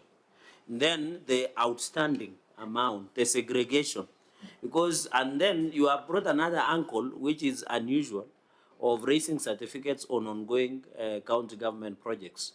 So if we can get that, and I think the OAG, even in the most of the financial statements, not Muriuki, there have always been analysis that it becomes easy to dispense because we have said pending bill is a fast discharge. So I want to imagine if Kilifi is having 5 billion plus as an outstanding pending bill, based on it, and you know counties owe our people, businessmen and women, almost 200 billion Kenya shillings. In fact, the Governor, you are among the highest with the pending bill in the country, because I've seen numbers who are paying. So maybe just as out of curiosity, now that Kilifi, is there something that is attached to the historical establishment of the devolution of Kilifi that this spending bill is unusually high? Could it be attributed to some historical, like the one we just discussed, like the one where air was being paid? Chair, we need to know, because Kilifi has have unusual high pending bill. What is maybe, Chair, so that we can do, but what is, Governor, what is the general reason? Chair. What is the reason, Chair, reason? first? The first region, Chair, the transition report I got from my predecessors, the transition committee, they gave me a bill of 3.4 billion. Then. That's what I took over first before I came to office. So I've been trying to manage both the development and paying the previous bills and the current bills. The unfortunate thing, Chair, also, which probably makes us look like we have a big pending bill, is that among the bills which were pending, some of the analysis of the project, because immediately I came to office, I appointed a pending bills committee, you will realize also some of the pending bills we are paying, some of those projects are not finished. So we are now put money again to finish what we saw left over around there. Don't forget the times have changed. The money required, if you required 1 million finish a project 2022, you need maybe 2 million now to finish the same project. So those were the challenges. But we are trying to bridge the gap, Chair. You'll realize. I think our analysis needs to be data-driven. Yes, Chair. And when we say it should be data-driven, your officer, the breakdown he has given us, indicates that 90% of your pending bills were incurred during your time in office. It's only 1.7 billion that is older than 3 years. So I don't think it's a historical problem where 90% has been incurred between 0 to 3 years. The transition report, Chair, is there. I think we'll need to deliver the transition report to this House on what exactly was handed over. On the 1.1 billion, that is on the transition committee, which we have a report. We can, if you allow us, we can forward to the committee at a later date. And on the 1.1 million, the money. Chair, just on a point of procedure, you know there is what we call equality in arms. Why is the governor ambushing us with documents we should have brought, we will bring, we will table? You should allow that decision to the chair, number one. Number two, Chair, that points to the issue of readiness, because if you are saying there is a document that was not supplied, it leaves us at a disadvantaged position, Chair, yet we want to see the numbers and that movement. Yeah, I think at the end of this, we'll be very clear, we'll be very elaborate on the detailed information that we require to deal with this matter. That's okay, Chair. The only thing is, Chair, maybe the reason why we have not supplied some of the information, because it was not part of the questions we received. Number two, the issue of maybe the officer, if I can assist him, so that he can answer the 1.1 billion, is that the salary of June, that is 2024, 2020, that query is for 1.1, the money came in July for the salary. So maybe it appears still that it was unspent, because most of the time we pay with Fuliza, depending if we are allowed Fuliza before July or it comes at the same time. So as you pay Fuliza. How many months? 1 month. So at least out of that 1.1 billion, he should be able to deduct the delay of the salary of June. How much do you pay per month? It was May and June, actually. May and June. May and June. So that brings almost 1.1 billion. 800 and something plus the other utilities should bridge the gap. Yeah, so we must, even that 1.1 billion cannot just be explained by saying it was paid, because we need to understand its components. We have seen in our experience where statutory deductions are not being remitted. We have seen where pension contributions are not being remitted. And that's why we need that detailed breakdown. To avoid a situation where we are throwing figures in the air, we shall direct that, number one, we must get a proper aging analysis for trade payables and staff and employee payables. It was omitted from the financial statement. I think we need to get visibility on that. We will also need to get a proper payment plan, the one that you have come up with for pending bills. That then will demonstrate the 5 billion you're talking about that has been paid. Under employee payables, we'll need to get a detailed breakdown and confirm that statutory remittances, deductions to SACCOs, insurance premiums, etc., have been settled, because you're concerned that you opened the year with 288 million as outstanding employee payables. We need to understand why that was older than 1 year in your books. Are you deducting from employees and not remitting? But then there's another limb to this question. where the auditor is saying, you gave directions to the internal auditor to verify the pending bills. Then you took away that instruction and gave it to something else called Accounts Payable Subcommittee. Remember, you have just told us that you had a problem with the pending bills that were handed over to you. And you explained yourself even the last time you appeared before us. Don't you think that the internal auditor would be a better responsibility to verify the pending bills rather than another subcommittee comprised of finance officers, the people who perhaps caused the problem? What was the wisdom of moving this from internal audit to accounts payable subcommittee? Chair, I know that I instructed and appointed the internal auditor to investigate pending bills, but the accounting committee, maybe the CC Finance can explain. That was not me who appointed it. Maybe you should be able to explain that. So who are these people? Who sits in that accounts payable subcommittee? So I think this was done by the Department of Finance. I should explain. Because this is such a serious thing that you have more than 10 billion, which people claim you owe them. And we had said that let's leave the Auditor General out of it. Let's use the internal auditors. And then arbitrarily, you take it from the internal auditor and you give it to a subcommittee of the transition to accrual committee. What was the wisdom? Let the CC Finance answer that.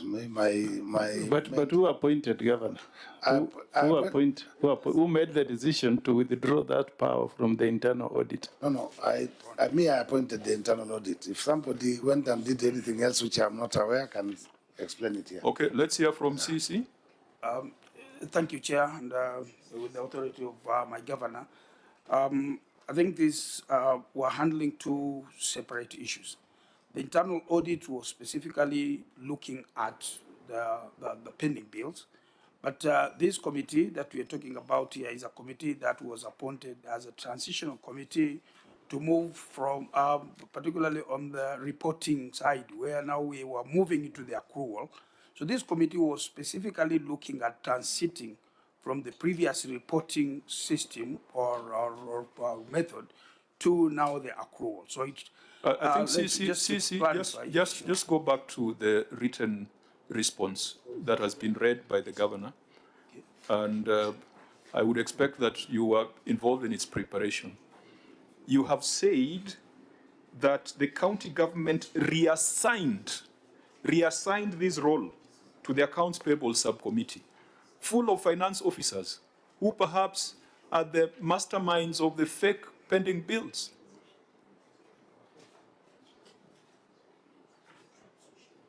CEC, have you seen because what you are saying is different from what is on paper. What is on paper says that responsibility was reassigned from the internal auditor to the accounts payable subcommittee. So you are taking it from the internal auditor, bringing it back to finance. And perhaps finance is a crime scene.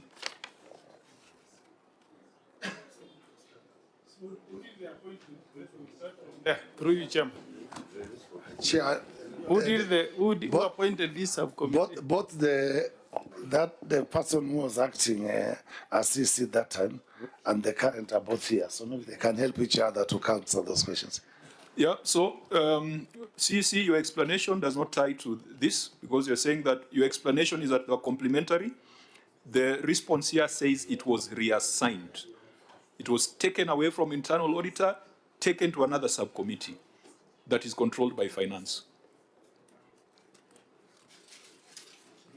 So let the chief officer of finance, seems like he wants to whisper something to me. Can you say to the committee? Okay, chief officer of finance. Can you say what you are trying to tell? Can you explain?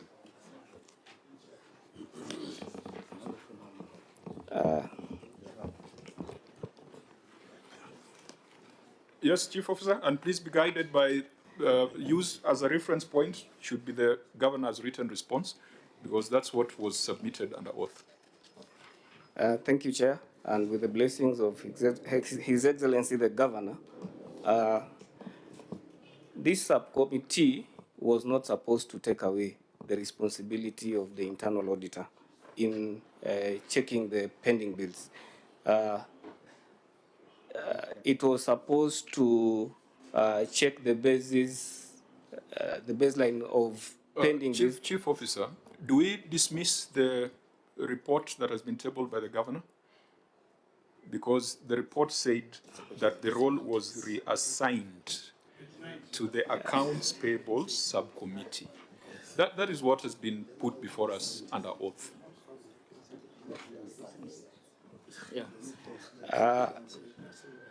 It's not supposed to disqualify what the governor has presented.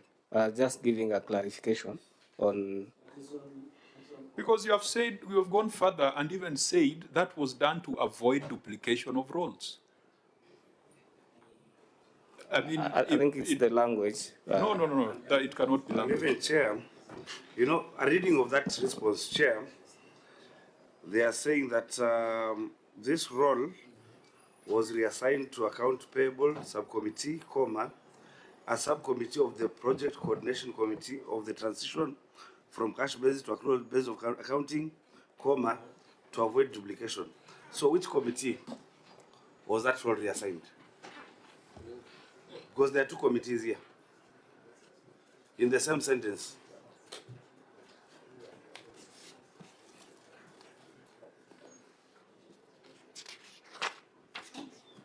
Which subcommittee took over the role?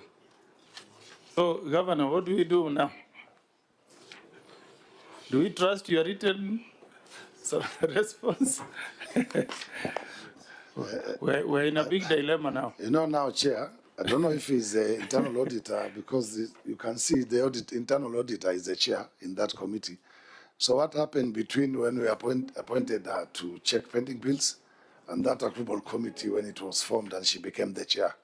I can really not take responsibility on that, Chair. Well, maybe the CC should tell us who made My answer is correct. Who made that decision to even reassign? The decision of appointing internal auditor. No, reassigning that role. Reassigning, I don't know who did the decision. Maybe after appointed the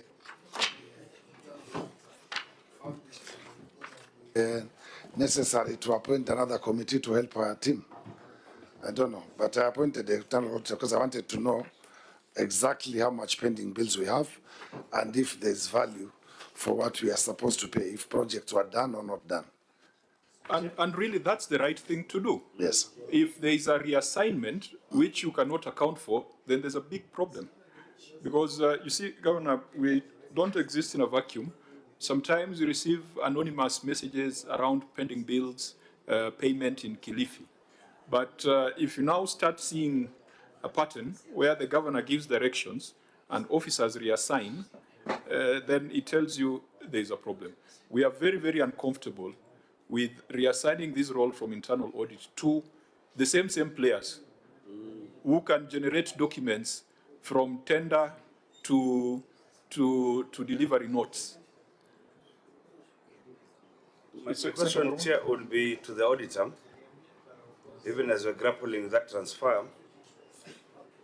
You know, the gravamen of this audit query is about unsupported trade and other payables of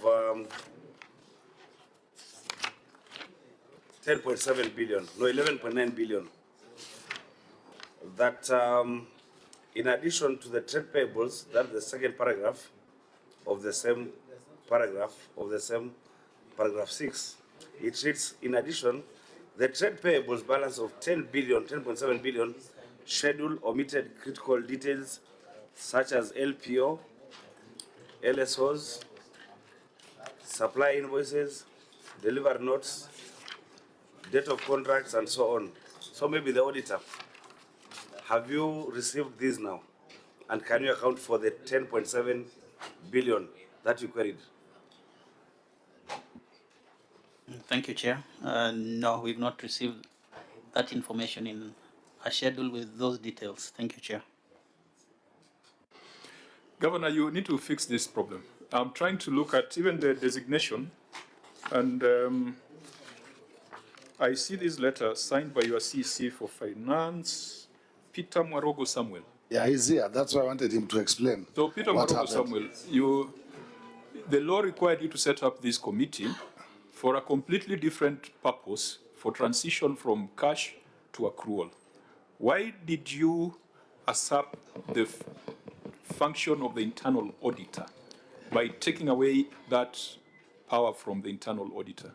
Thank you, Chair, for let me take this opportunity to clarify.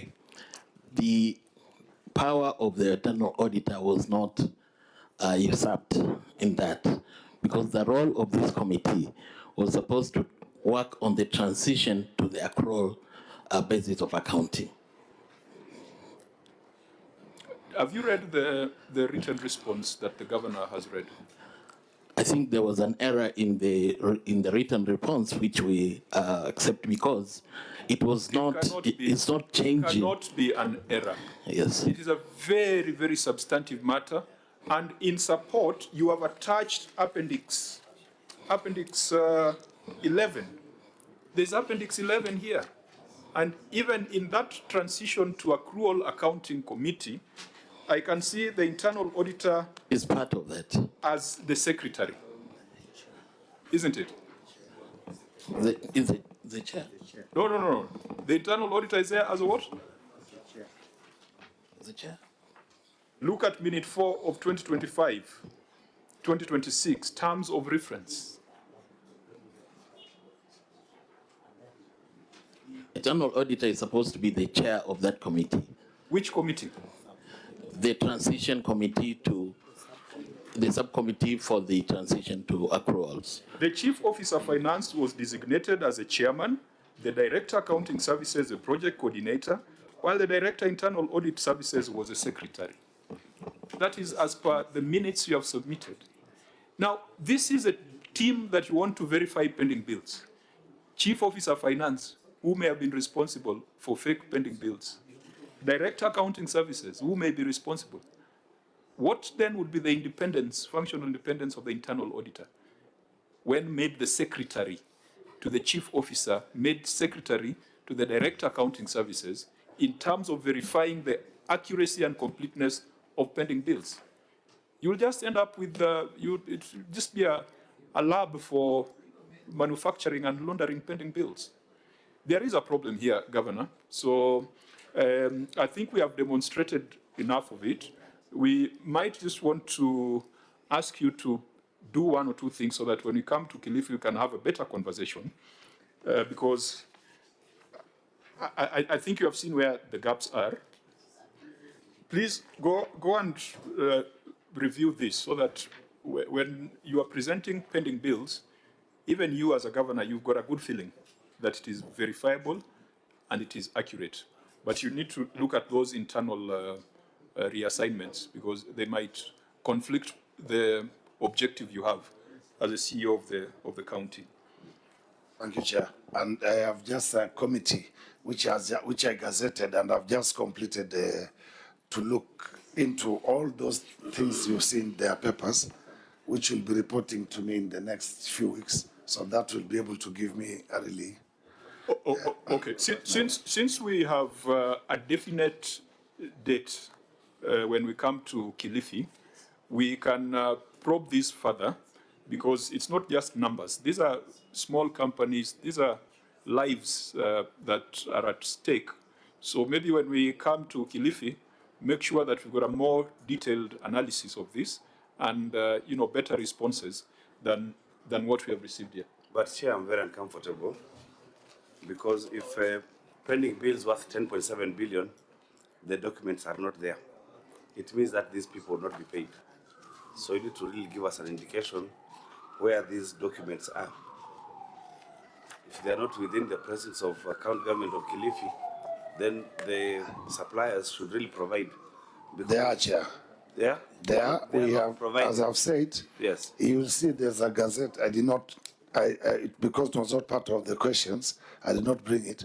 I've had a pending bills committee running for the last 60 days.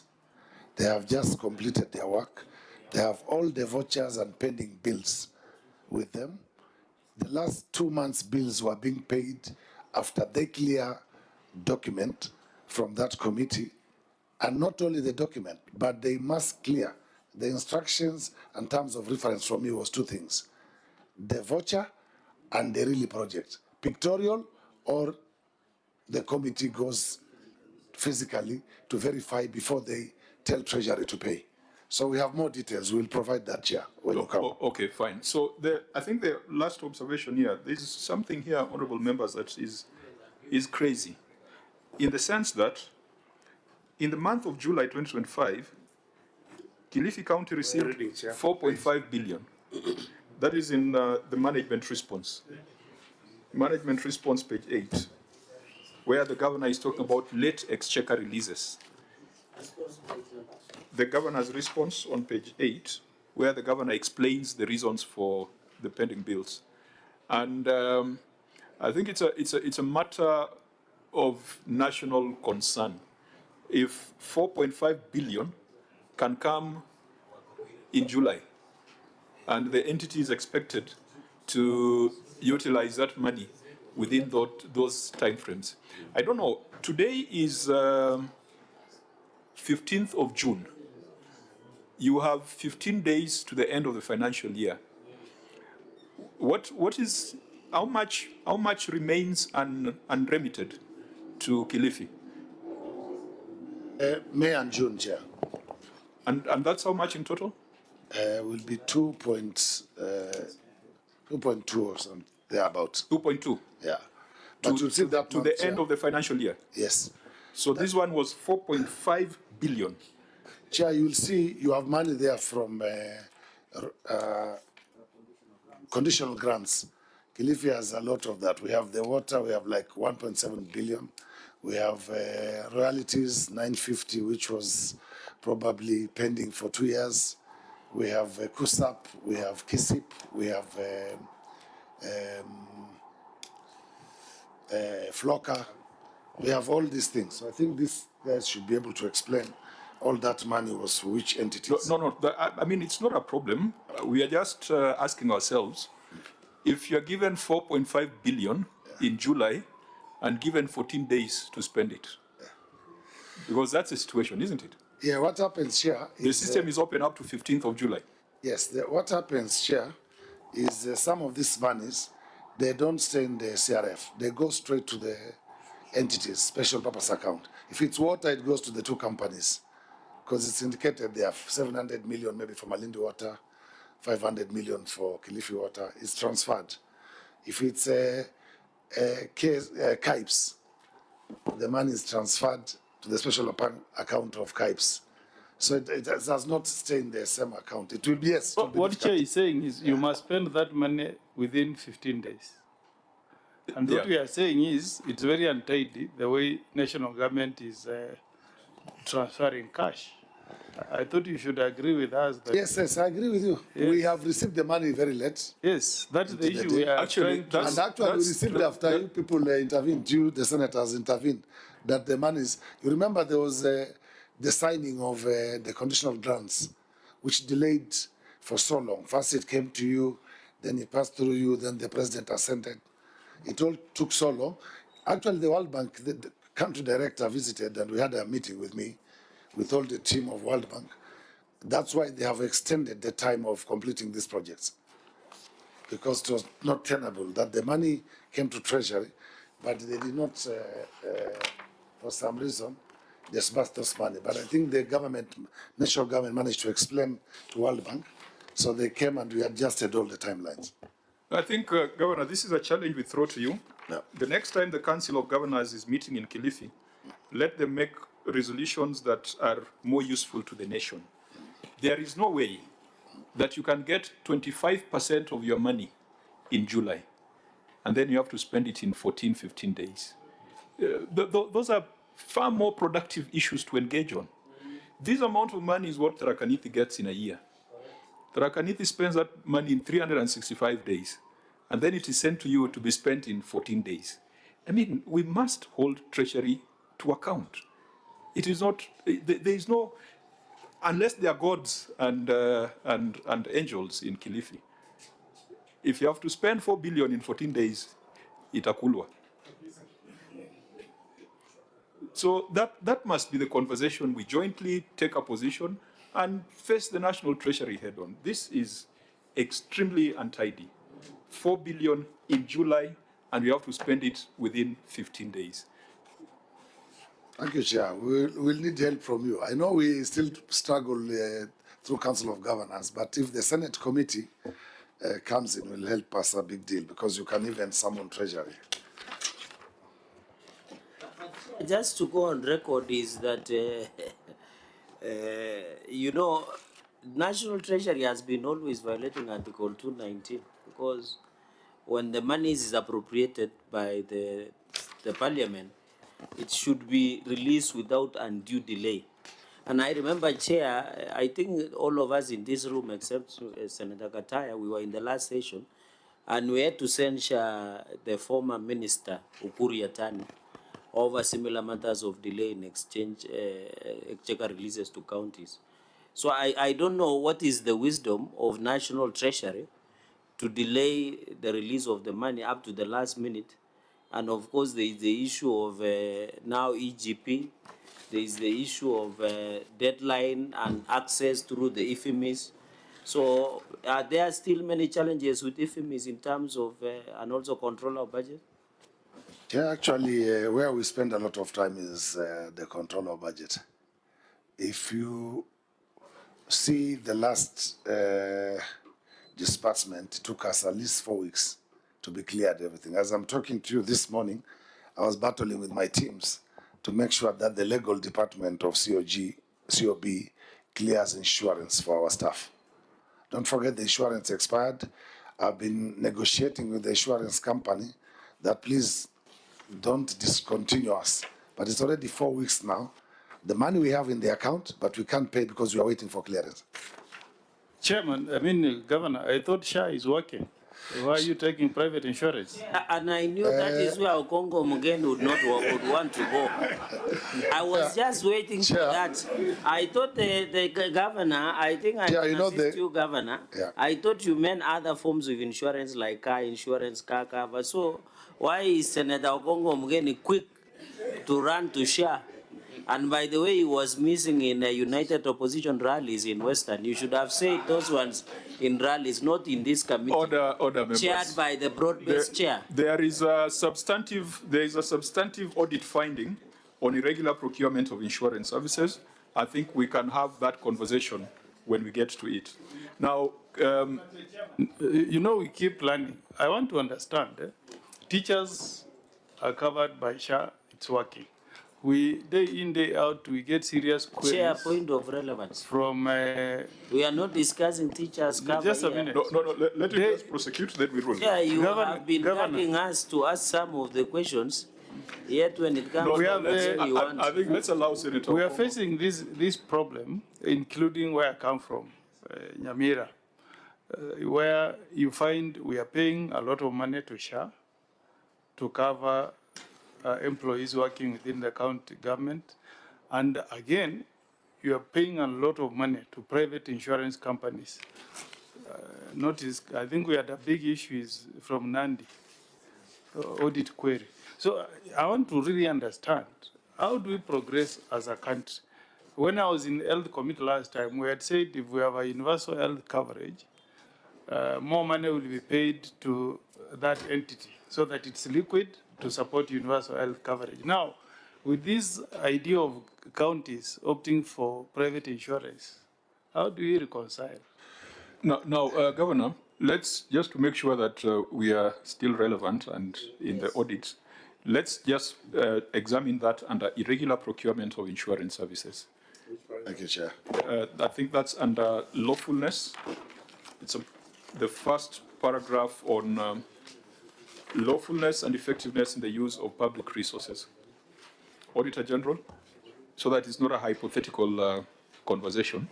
We can see how much Kilifi is spending on insurance and whether there could have been better value for money if it was done through a state insurance scheme. Thank you, Chair.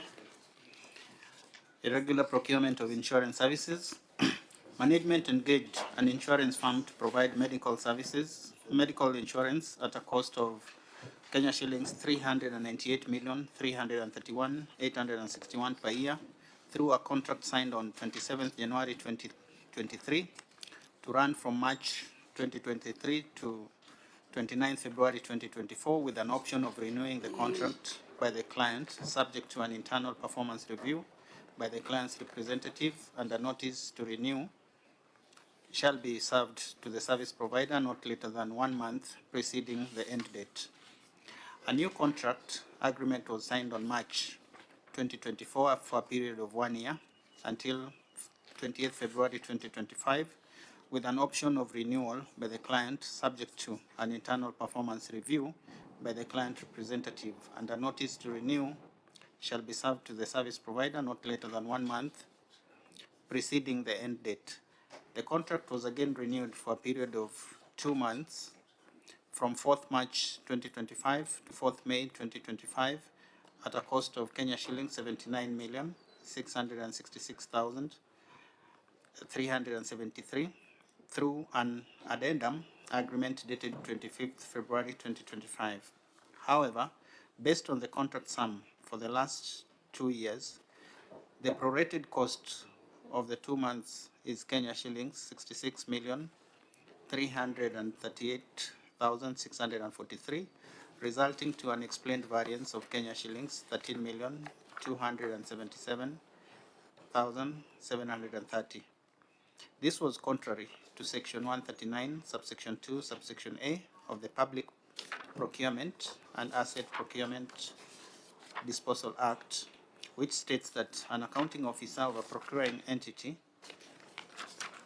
on recommendation of an evaluation committee, may approve a variation of a contract, which shall be accompanied by a certificate from the tenderer making a justification for such cost extension of the contract period. In the circumstances, management was in breach of the law. Thank you, Chair. Okay, Governor, your response? Thank you, Chair. Chair, the county government of Kilifi did a fresh tender advertisement for the medical insurance services on the 18th day of February 2025.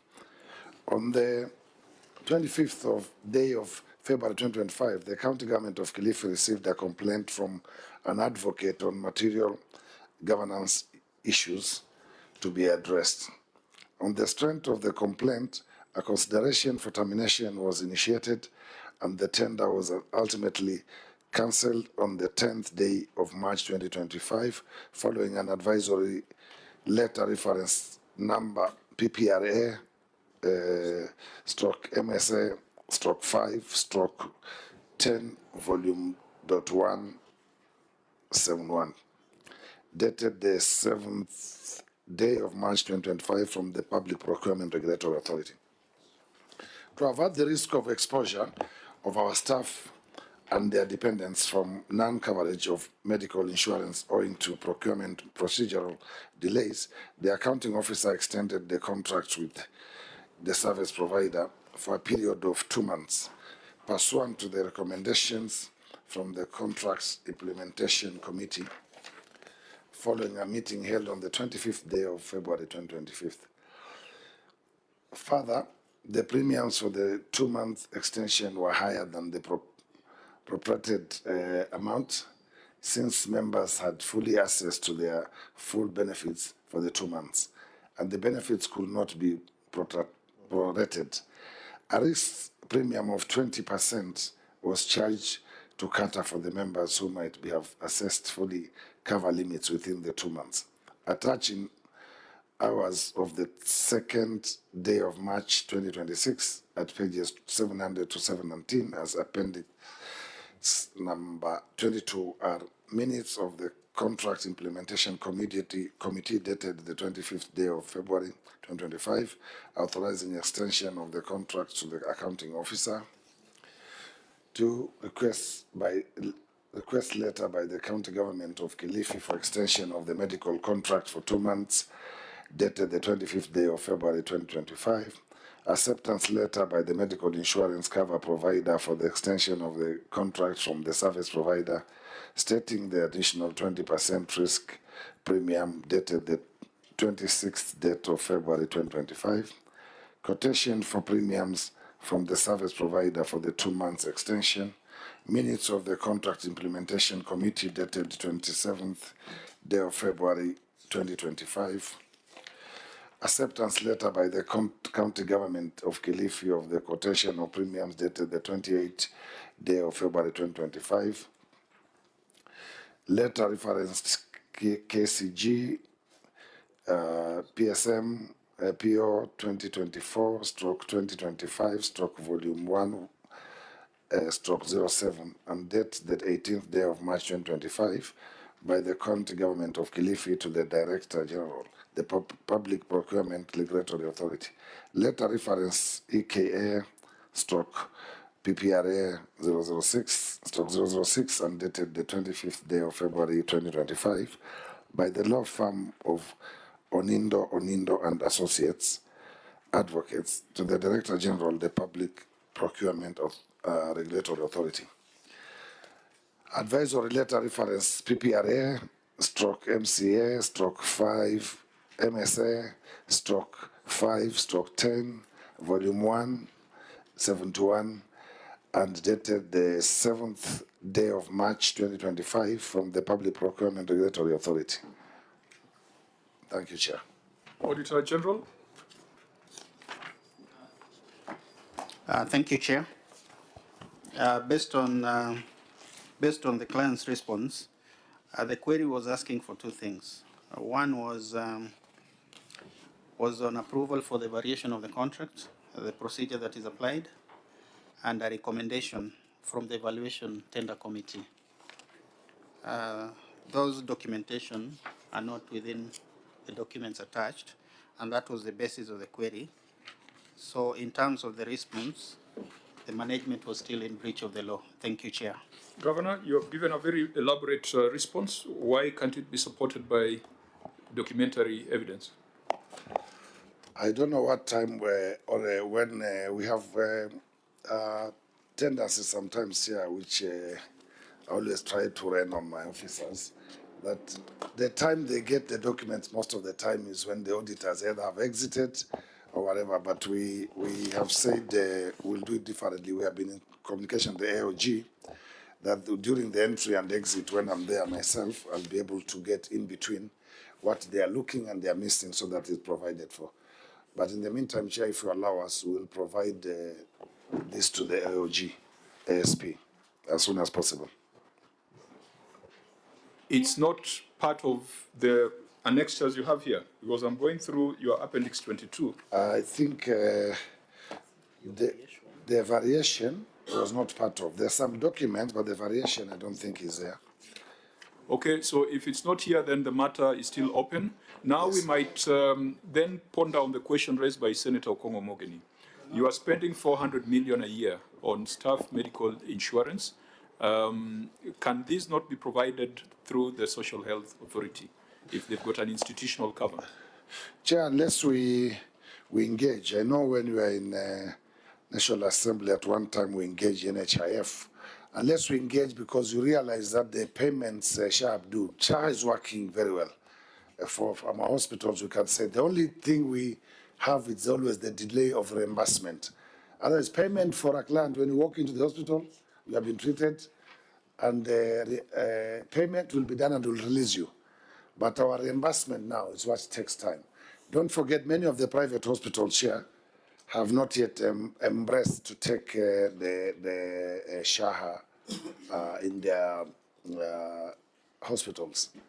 So, and for us to be able to maintain the insurance for our staff and their families, we are still forced to keep this. Still, when we have a stable and that many private hospitals can accept this SHA, then we can be able to engage our staff on that. Governor, you note the contradiction. No, there's no contradiction, Chair. Because you're saying it works very well. So for us, the question in the is, government hospital, if it works so well, why would you need to go to Amana Insurance Brokers and Britam, a private medical insurance provider? Chair, what I meant, it works very well in the government hospitals. In fact, the private hospitals. Governor, through the chair, you see, I don't know why you are telling us about a private hospital. I thought you should be telling us that you have public hospitals in Kilifi that can serve the people of Kilifi. Because health is devolved, you can make your hospital to be better than Aga Khan. And people of Kilifi will seek medical help from your public hospitals.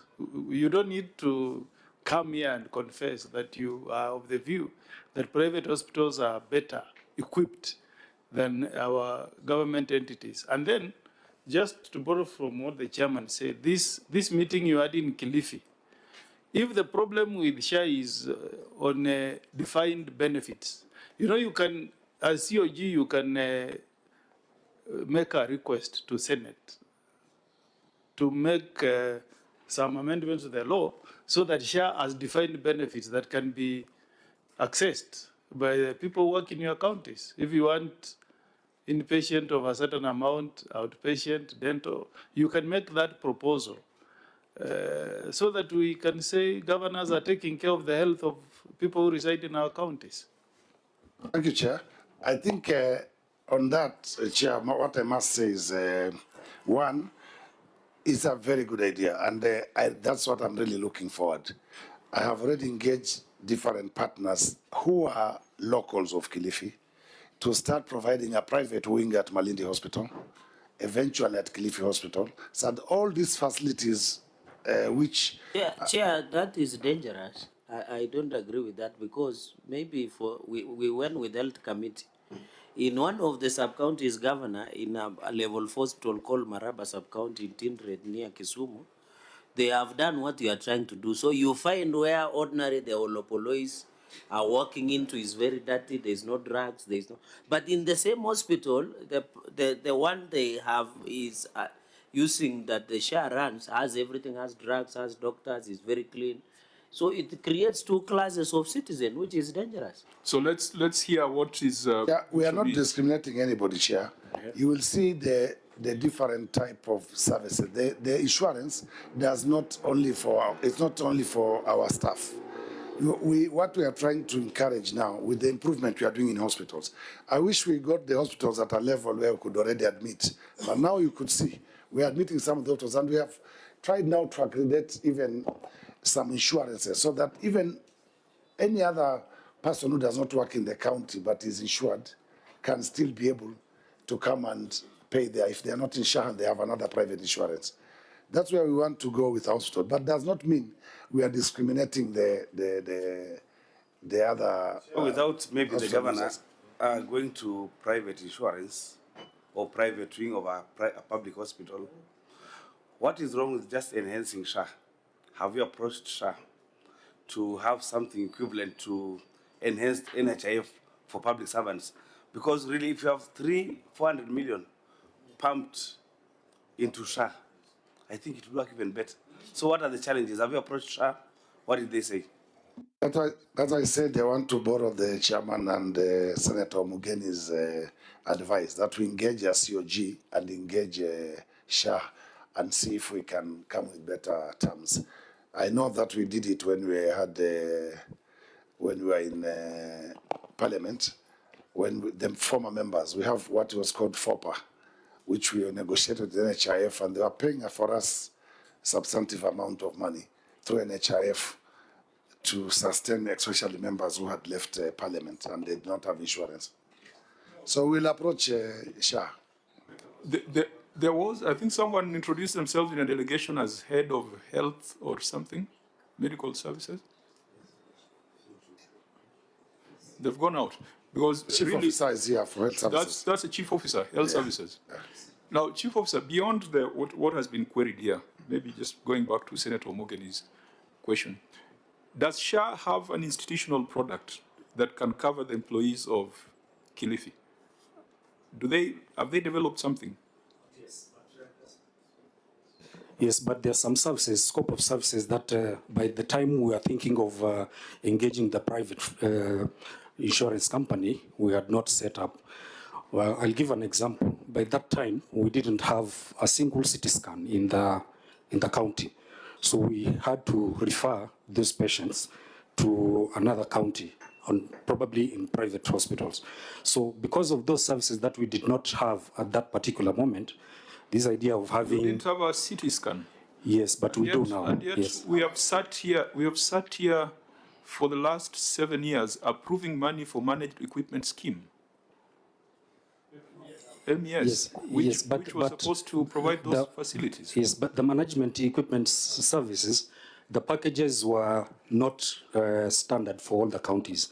The counties were getting CT scans, others were getting MRI, others were lab, other counties were ICU. So for Kilifi, at that time, we did not have the CT scan, but we have now. We are actually having 2.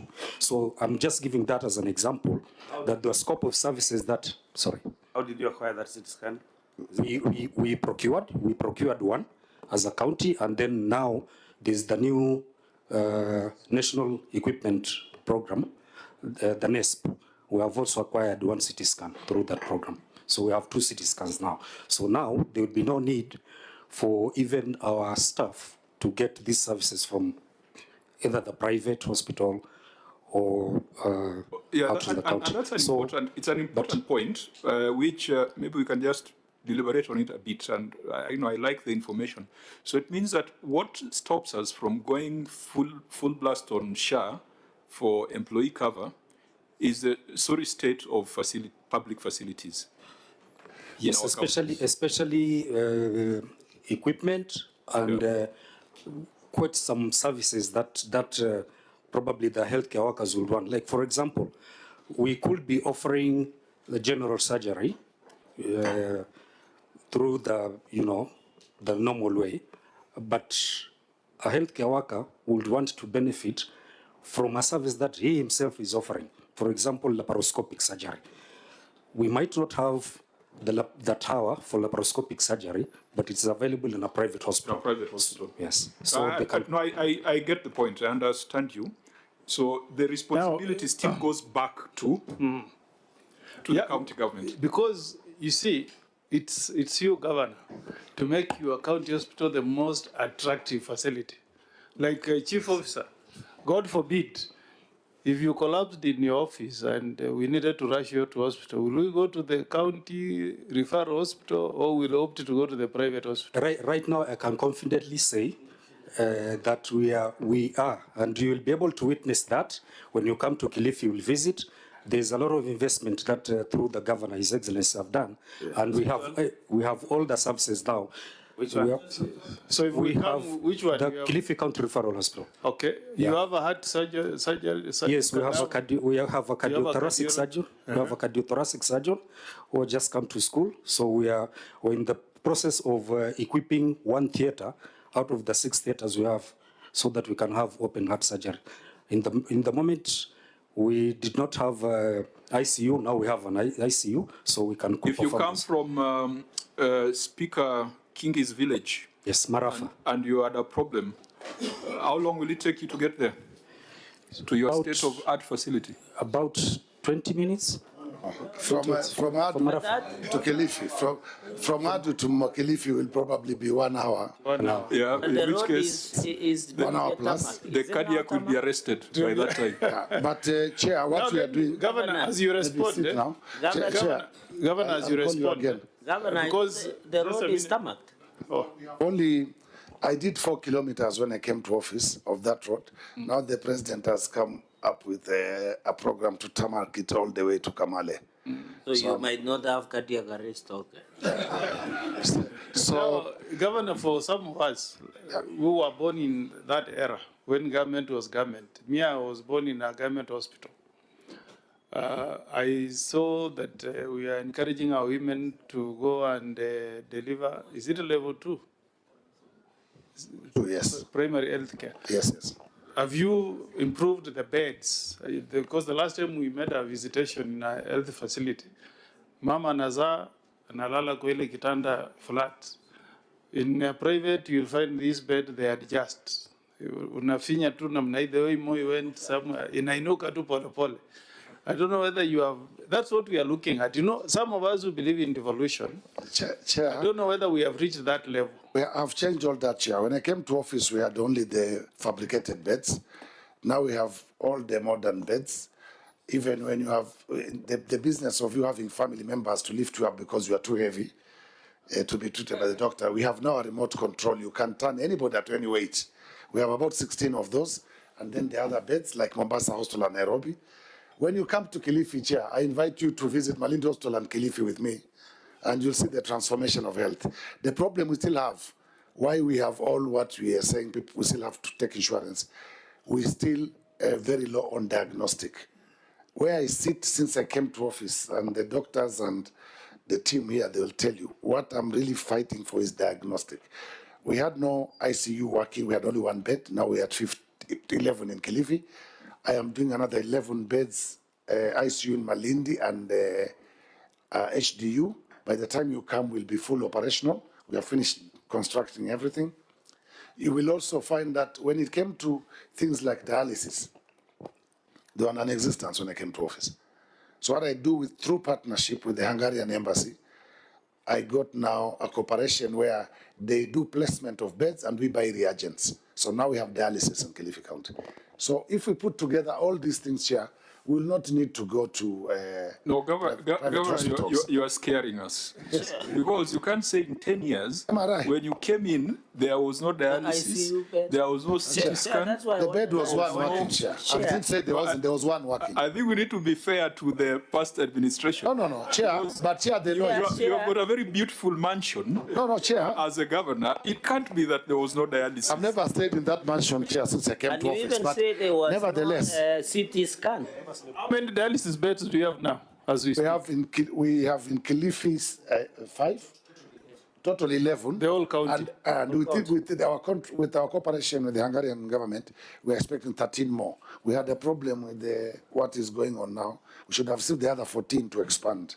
Okay. Chair, maybe a nice. But the truth, Chair, is I'm not trying to really this on what you do when you come. We'll take you in a small movie. You see how we took health and where we are now. Maybe you'll appreciate. So, Chair, before we go to movies, can you tell us how many ICU beds do you have as per now? And then, Chair, before you, just on indulgence, Governor, you remember there was that time of COVID, and there were creation of isolation centers, there were ICU beds, what have you. Then, unfortunately, you also had the challenge of Shakahola, where the bodies are yet to be released. I'm told it's still in Malindi sub-county morgue. So with all these challenges, what you picked from, where you picked from to where you are, it looks like for the past 10 years, there was nothing happening. Now it's happening under your leadership. They did what they could do, but you have heard what all the new things we are trying to put into place. As I'm talking to you, the MRI which was bought with that equipment is absolute now. You can't use it. The ICU from one bed, now we're at 7. And because of that confidence I have, that's why my father was admitted in the same hospital till he passed on. Yeah, and many other leaders. The other day, the MP for Kilifi North, the mother was there, was first in a coma, was released, came back after a few months. You couldn't that do before.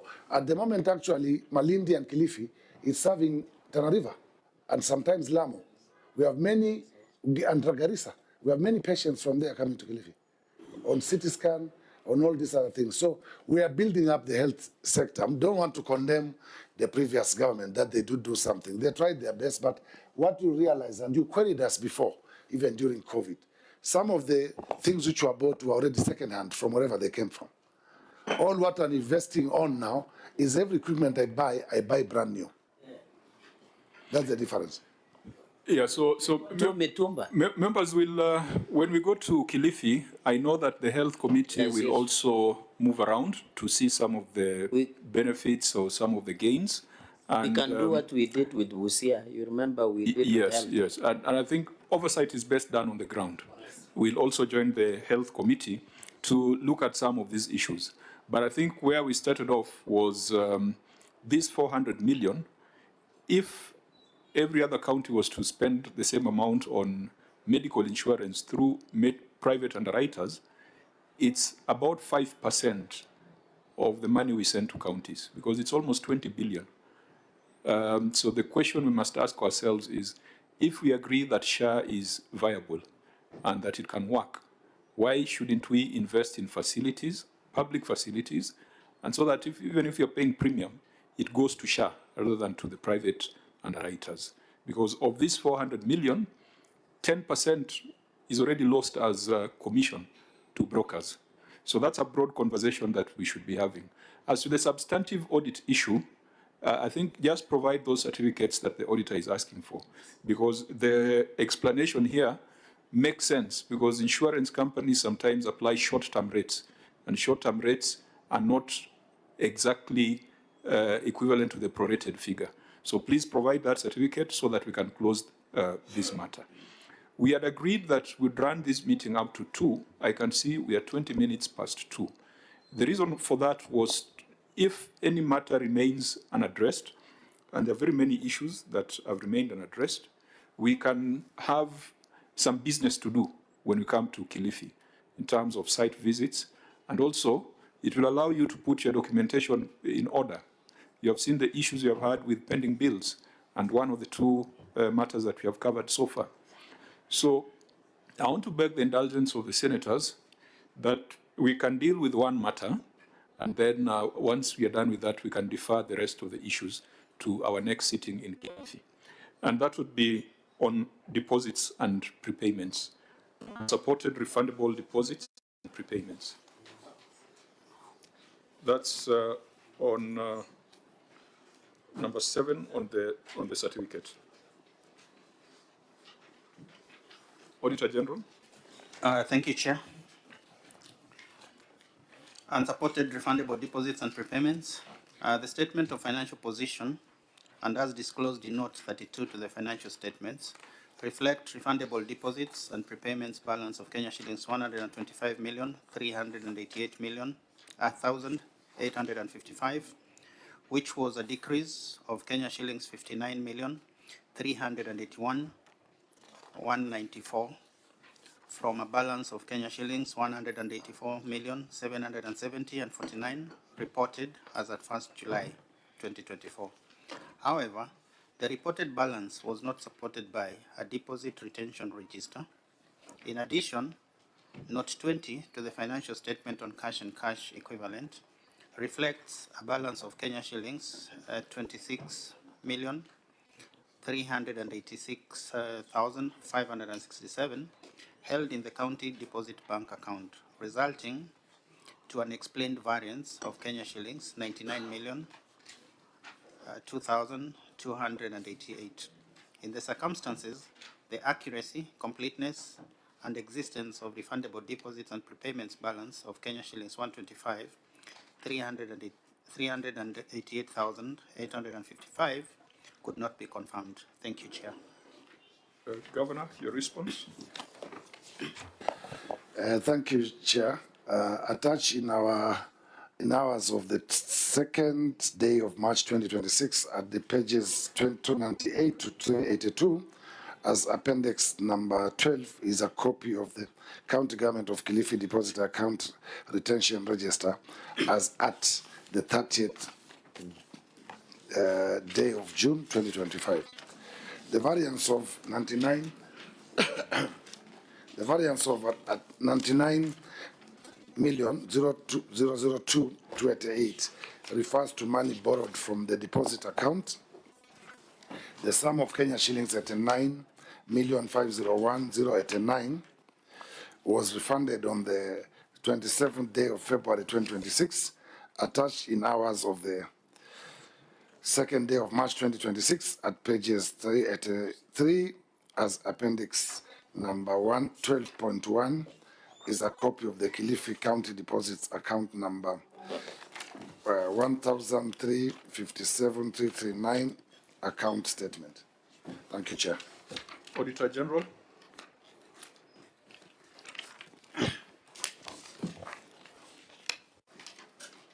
Thank you, Chair. We reviewed, as I had stated earlier,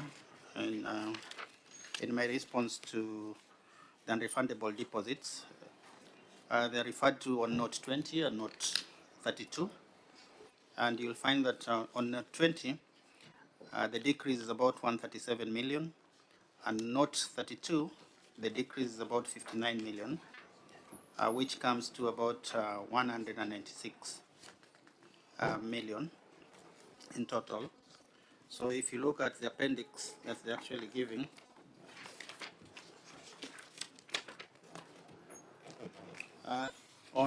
if you look at appendix 12.1, which is 383, basically that amount is not reflected in the bank statement, because the bank statement that we have shows a cumulative figure of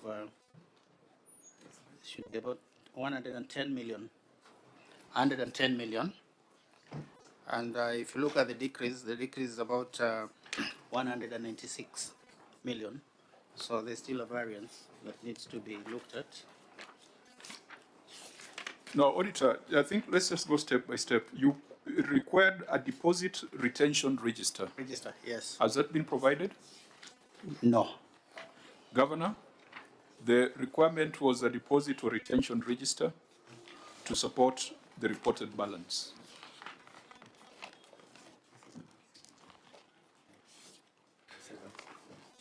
Chair, what is attached there is a bank statement, but if you require further explanation, then I could give. So, Governor, what's the value of your appendices? Because you have Appendix 12 and 12.1. Was to prove the discrepancy. The register was not there. Now it's there. Auditor General, have you looked at that Appendix 12? Pardon? Yes, I've looked at it, yes. Does it answer your query on a deposit stroke retention register? No, a deposit register should actually show you the receipts and the payments out of the account and the remaining balance at the end of the period. Thank you, Chair. And it doesn't meet that criteria. So, Governor, the Auditor General is saying that this is about 100 pages of hot air. No, it's not true. Maybe if he didn't have the documents, now he can verify. Can ask for time to verify. But I'll give Makio and the CEO Finance to answer that. Yeah, I mean, a register, it's either there or not. So it's not something that we should even debate.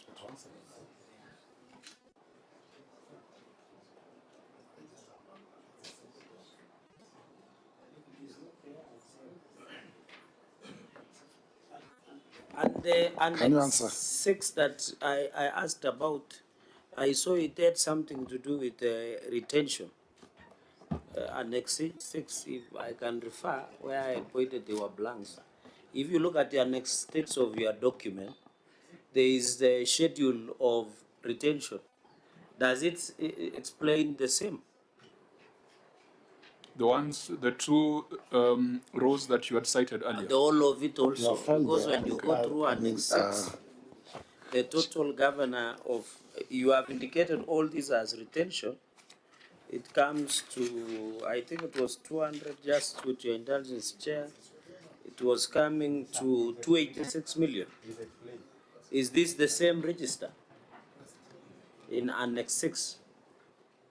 Governor? Yeah, what is attached there, it reads in turn, retention, Kilifi County Retention Account Register. So I'll give one of the finance officers to explain that.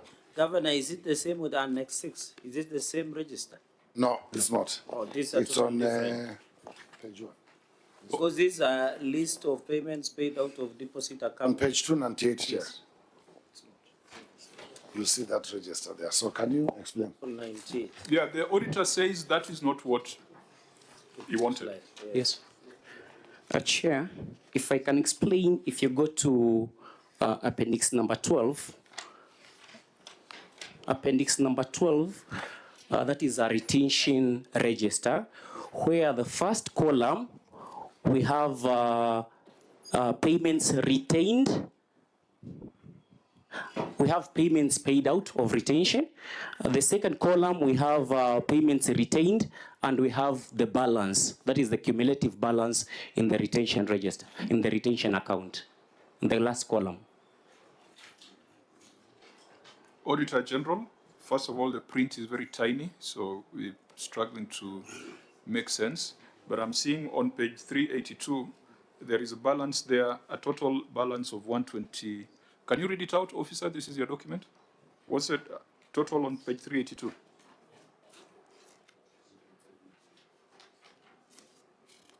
Chairman, the amount is 125,388,855.33. That's the cumulative. Okay, so auditor, is this what you wanted, or there was further information that was required? Thank you, Chair.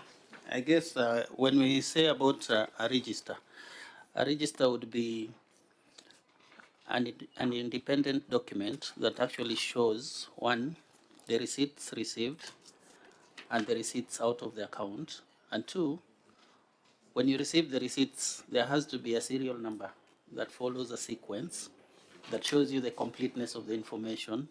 On the payment side, you should also see a serial number that is paying out, so that when you look at the serial numbers, then you can see the completeness. Basically, what we've given here, as much as they're saying it's a register, but when it comes to now the assertion of completeness, it's very difficult to tell whether it's actually complete. And two. Okay, just before you lose us, I think, Governor, the key query here is that the prior year, you had a balance of 184 million. There was a movement of 59 million, which could have been payments, isn't it? Yes. And so you ended up with a balance of 125 million. Your register should have also included those payments. Is that what you're saying, Auditor General?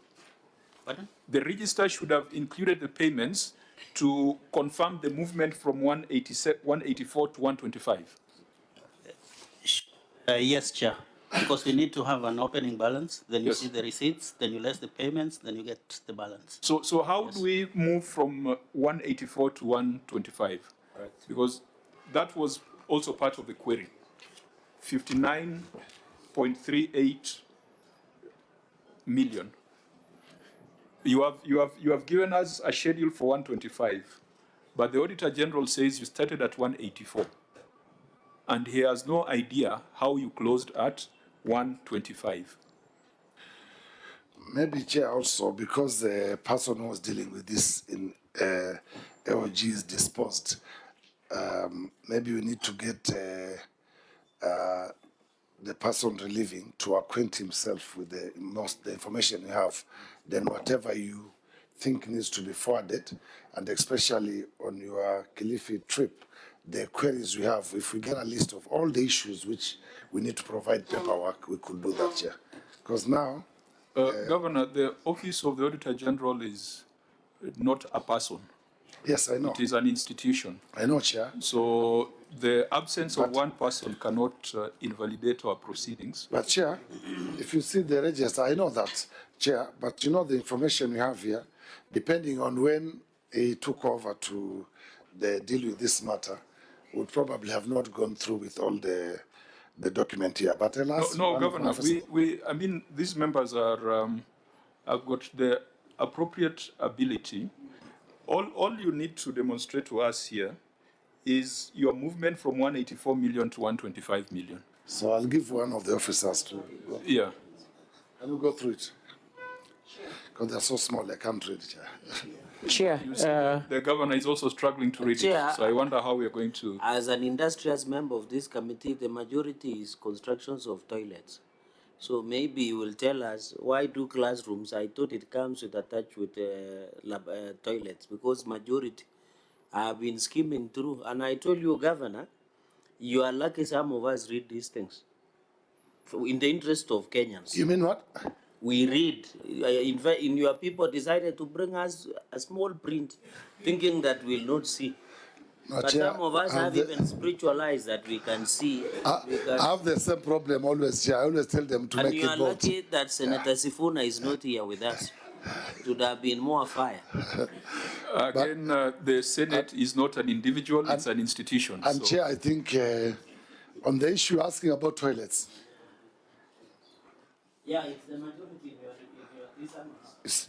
Chair, there's a possibility. What I can tell you, Chair, And it happens also when you are members of parliament and CDF, that you get a member of parliament, and this is what has happened in the county. You find an ECD was built, no toilets. This was built, no toilets. Now you go back, you ask for toilets, you ask for furnitures.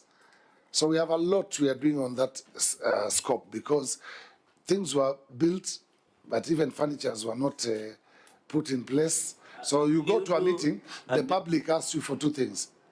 Choo ya watoto wa ECD wanatumia choo ya watoto wa So do you primary. do the standard of ECD kits, the toilets? Sorry? Do you do the toilets to the same standards of ECD children? Yes, yes, yes. Okay. Now we do. Okay. Now we do, and when you come, you can see some of the new. Okay, let's come back to the numbers. This thing we are answering, Chair. It's from 2020, so probably we need to dig more detail. That's what I'm saying. From 2020. From 2020. Again, your officers failed to age. Yeah, exactly. That's why. So we can't tell whether these were 1 year or 6 years, as you're saying, from 2020. I think the same comment we made on note 31. Your officers failed to provide proper disclosure on note 32. So now we are fairly blind when processing this issue. Chair, can I also request that these documents is not illegible? I don't know whether you have seen it, number 12. The governor can strike it out and get us a better document that is more readable. Because somebody, I can see the vice chair today is carrying glasses. He is struggling, and he has a set of eyes. So I think we have it also in the. We have it also in soft copy, so you can be able to. No, but it's not the complete information that the Auditor General requires. Because the Auditor General requires a schedule that demonstrates the movement from 184 to 125. We will get, Chair. I think you will indulge us that most of these things you have realized I'm answering relate to before 2022. Unfortunately, we don't have that evidence here. Yeah, if you did your aging, then that would be a valid observation. That's why I said, we will, if you see this one here, the statement is for 2020. So if you allow us to provide that one, then we can put the aging, which now they stand guided, the officers. Chair, I thought the governor had said you had a proper handing over from the previous administration to you. I thought you are the former governor, you are in cordial relationship. What does it look like? It doesn't look like there is no seamless transition of those, maybe documentation and even works. And now you have members, let's not go there, because there's no evidence. Chair, I'm not going There's anywhere. no factual evidence that these are historical. Chair, if there was outstanding retentions over 3 years, then we'll reach that conclusion. But they have not made that disclosure. But Chair, you have to appreciate that in almost all matters, the governor has been consistent. Either a document is lacking, we need more time, we need to provide. That has developed my intent, and that is why I'm saying, Governor, you have been in office for the last 4 years. I think if there was something missing, you should have known by now. If it was year one in office, I would be with you. But on this one, I think you are just being unfair. No, it's not, Chair, and I have no bad blood with my predecessor. Yes. All what I'm saying is the guidance of the Chair of edging these issues is what we did not take into consideration when we came. And now we are going to put it on the edging where you'll be able to establish. But your technical staff through the Chair, these are things that you agree with OAG Chair. An audit is not an offense, it is a process. We might exclude you because of other, but you are the gentleman who is in charge of finance and other technical people should have known that what we need is what already be read in management letter. It should have been easier for you, Governor. Order, Governor. I think we are making suggestions to improve this exercise in future. So let's just take note of the comments so that it's not a back and forth. Senator Maruma? Yeah, Chair. If there's a template of making the register, because then the auditor is saying this does not pass for a register, then it should be made possible for you to see and make that register. Number two, An amount of 99 million was borrowed from that deposit account. 89,500,000 has been refunded. We are still to refund 10 million. Where is the 10 million? And how sure are we that the contractors who are supposed to be given their money after completing the 6 months mandatory time are paid their money? Because there's 10 million still not refunded out of the 99 million borrowed. Maybe as you answer that, what does the PFM Act and regulation require you to do when you're borrowing from deposits and retentions? There is a procedure that is prescribed. Was that procedure complied with? Chair, want to answer on the register first. The register, maybe the AOG needs to guide us on what type of register they use, because as we have what we could provide, but if they have a specific one, the template, then they can give us, then we can adjust our register. The second one, I give it to the CC to see what procedure they use to withdraw the money.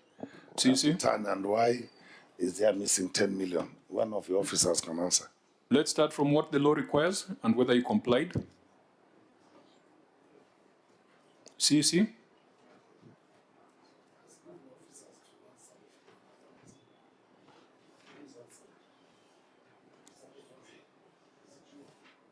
Governor, you came with people who I thought introduced themselves as very senior.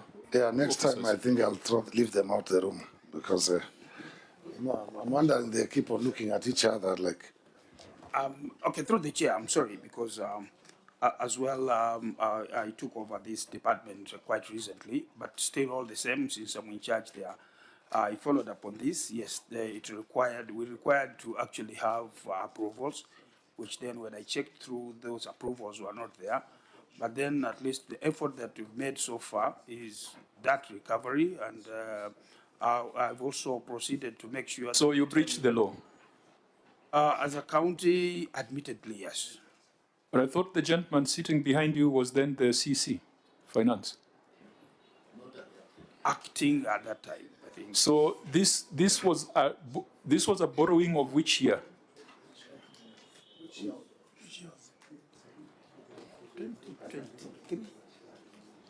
Because looks like someone was looking for 100 million. No. Haraka, nitumia 100 million haraka. Then you went to the deposits account, took 99 million without any approval, without any report to the assembly. This is criminal. Which year was the borrowing done? 2023.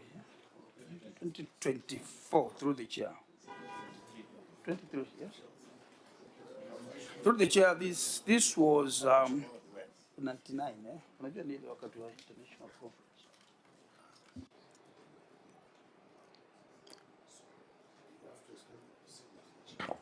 If the procedure was followed. Please go on record. Just make sure you're on record. Yes, thank you, through the chair. And like I said, admittedly, yes, we confirm. When I took over, I found this had been borrowed unprocedurally, so to say. Because the procedure required that we got approvals, including from the county assembly, which was actually not done. What instrument did you rely on to reach the conclusion that this was a borrowing from the deposits account? It was a borrowing, not settlement of retention. Was there a letter? No, Chair. There was no letter? I didn't find any letter. How was the transaction initiated? Because for 99 million to move from one account to the other, there has to be some paper trail. Someone must have signed somewhere, even if it was not taken to the assembly, etc. So what makes you report to the Senate that this was a borrowing? And if that need was there, some meeting must have discussed that to sanction that borrowing. Chair, and what was that money going to be used for? I don't know, Chair, how they borrowed and whatever, but the CC who was there now is the CC Trade. So I'm sure the CC here can check with his colleague and provide all the documents which are required for for what Yeah, happened. because Yeah. we want to We can't say that you don't know, identify the because, person the officer is not who out broke of the law. office. It's just in another department. So I'm sure you can be able to pursue and get all the relevant documents required. Auditor, perhaps you might need to pull up that relevant section of the law, because we dealt with this last week. I think last week we had a county. I remember the Reverend was here and was very alarmed at the practice in that county. I'm trying to remember which county it was. I don't know whether it was Mombasa or Samburu. I think it was Samburu. It was Samburu County. And you see, we said you can borrow, but there is a procedure. And that procedure includes the county assembly. You cannot move 99 million from one voted to the other without that authority. And in this case, we have no visibility on the need for that money. At least when Vihiga came, they told us the money went for a bash, for a housewarming party for the speaker. When Embu came, Embu told us the money went to a border empowerment. ENW 99 million, which was done unlawfully, what was it used for? I think that they need to have that documentation for that showing that They will need, get the tabulation, because at Chair. times, Chair, that money could have gone to paying pending bills, and at times their pending bills are fictitious. That's why we really need to follow through. I don't think we went to pay pending bills, Chair, but I think the CC who was there previously need to explain the transactions, how they went and they were paid what. We never borrowed to pay pending bills, as far as I'm concerned. I think, Governor, this should concern you. It should alarm you. Yes. I don't know how much money there is in Kilifi, but if 99 million was borrowed from an account without due process, without clarity on what it was going to be used for, and then it remains unsettled until February 2026, and even when it was refunded, it was 10 million less. This should worry you a lot. I know, Chair, at one time they borrowed money during the investment conference from the retention account, but that's why I say I need to get a breakdown of what was borrowed for the investment conference, which we had in 2023. Auditor, did you get the relevant section of the law? Not yet, Chairman, but we'll... Yeah, but I think the CEC seems to be aware that there is certain obligations, certain steps that you must go through for you to be able to move that money from one account to the other. Because in the absence of that evidence, this is one of the things we define as theft. Because what is theft? Depriving somebody of a benefit. You are depriving your contractors of something that is due to them. That is a classical definition of theft. And Chair, for our comfort, then we need to know if the suppliers have been paid after the defect liability period is over. Are you paying them seamlessly, or there's a problem? On record, really. On record. You'd answer that on record. The chief apparently has that information. Can you please tell the House how much was now and how much was the 22? He says this can explain 75 and 22 he inherited. So can you just answer? Yes. By the time His Excellency the Governor was taking over office, there was already an outstanding of 22 million borrowed from the retention account. And then the 75 was borrowed during his tenure, which now 89 has been refunded, and a payment voucher is already is ready for the balance. What is asking? Was the 75 was it million borrowed done for what? That's what in you need to accordance say. with the law, and what was the purpose? Yeah. No, the 75, as the governor says, was for investment conference. What does the law require you to do to validate that borrowing? It ought to have gone through the assembly, as the CC has said. Did it go through the assembly? As the CC has said, that route was not taken. Since you have this background, are you the offender? No. When I took over, when I joined finance, this had already been done.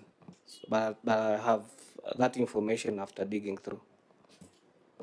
Let's not belabor the point. Governor, you understand the law has been breached. We don't have any evidence that this money was used for the purposes that are being alluded to. And if we cannot get that visibility, we will be asking EACC. This is an open and shut matter that EACC should be able to pursue. Because as I said, you are depriving contractors of their benefits through these reallocations. And that is theft. I think, Chair, the money which was borrowed for investment conference, I was informed, the procedures, whether they were followed, is when they did not inform me. Now that I know they had to go to assembly and whatever, they need to provide all the evidence to this committee on the transfers and how the money was spent. It's there. The money was not lost. How much was the used for 22 we investment cannot conference? account for. Sorry? How much was expended for the investment conference? Maybe we might need 75 million. Or the whole amount. But which was already pending, which we inherited. So we need to get the information of that one, the one of investment conference. The CC, as I said, who managed the invest conference, is now in trade. And actually, he borrowed when he was already in trade. So whoever worked with him from Treasury to get that money should be able to give evidence of all the money, how it was spent.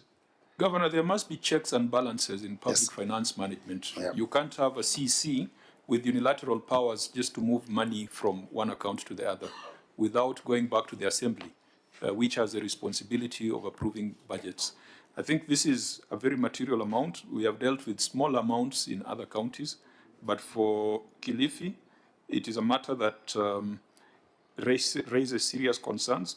We'll revisit this matter when we come to Kilifi, and I hope by that time we will get a better account on the procedure that was followed. Because what you're saying is, in your long register, you're saying, yes, we owe contractors 125 million, but in the bank, you only have 26 million. What if all of them were to file? Not 26, Chair.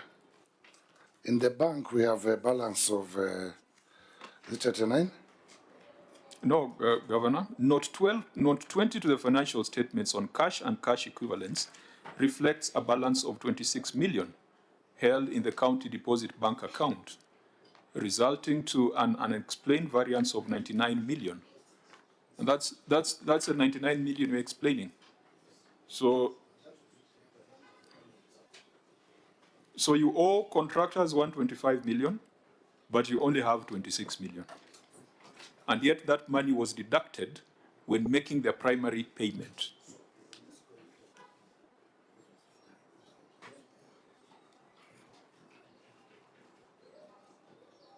See, Chair, what was not put here properly is the explanation, because this was for last year, and the money was returned this February.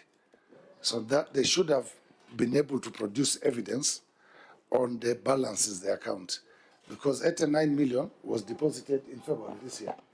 So should have been able to demonstrate that. That's what they did not. The auditor's report is correct, as at the time of audit. Of the time of audit, yes, that was the situation. You are 99 million short. Yeah, but in February, the 89 million was returned. So maybe we need to allow the Auditor General to verify all the documents before your visit, and we can hand over the, either we forward here or during the visit we deal with it. So ESCC, if someone takes away my bicycle without my authority, and then they later bring it back, is there a case there?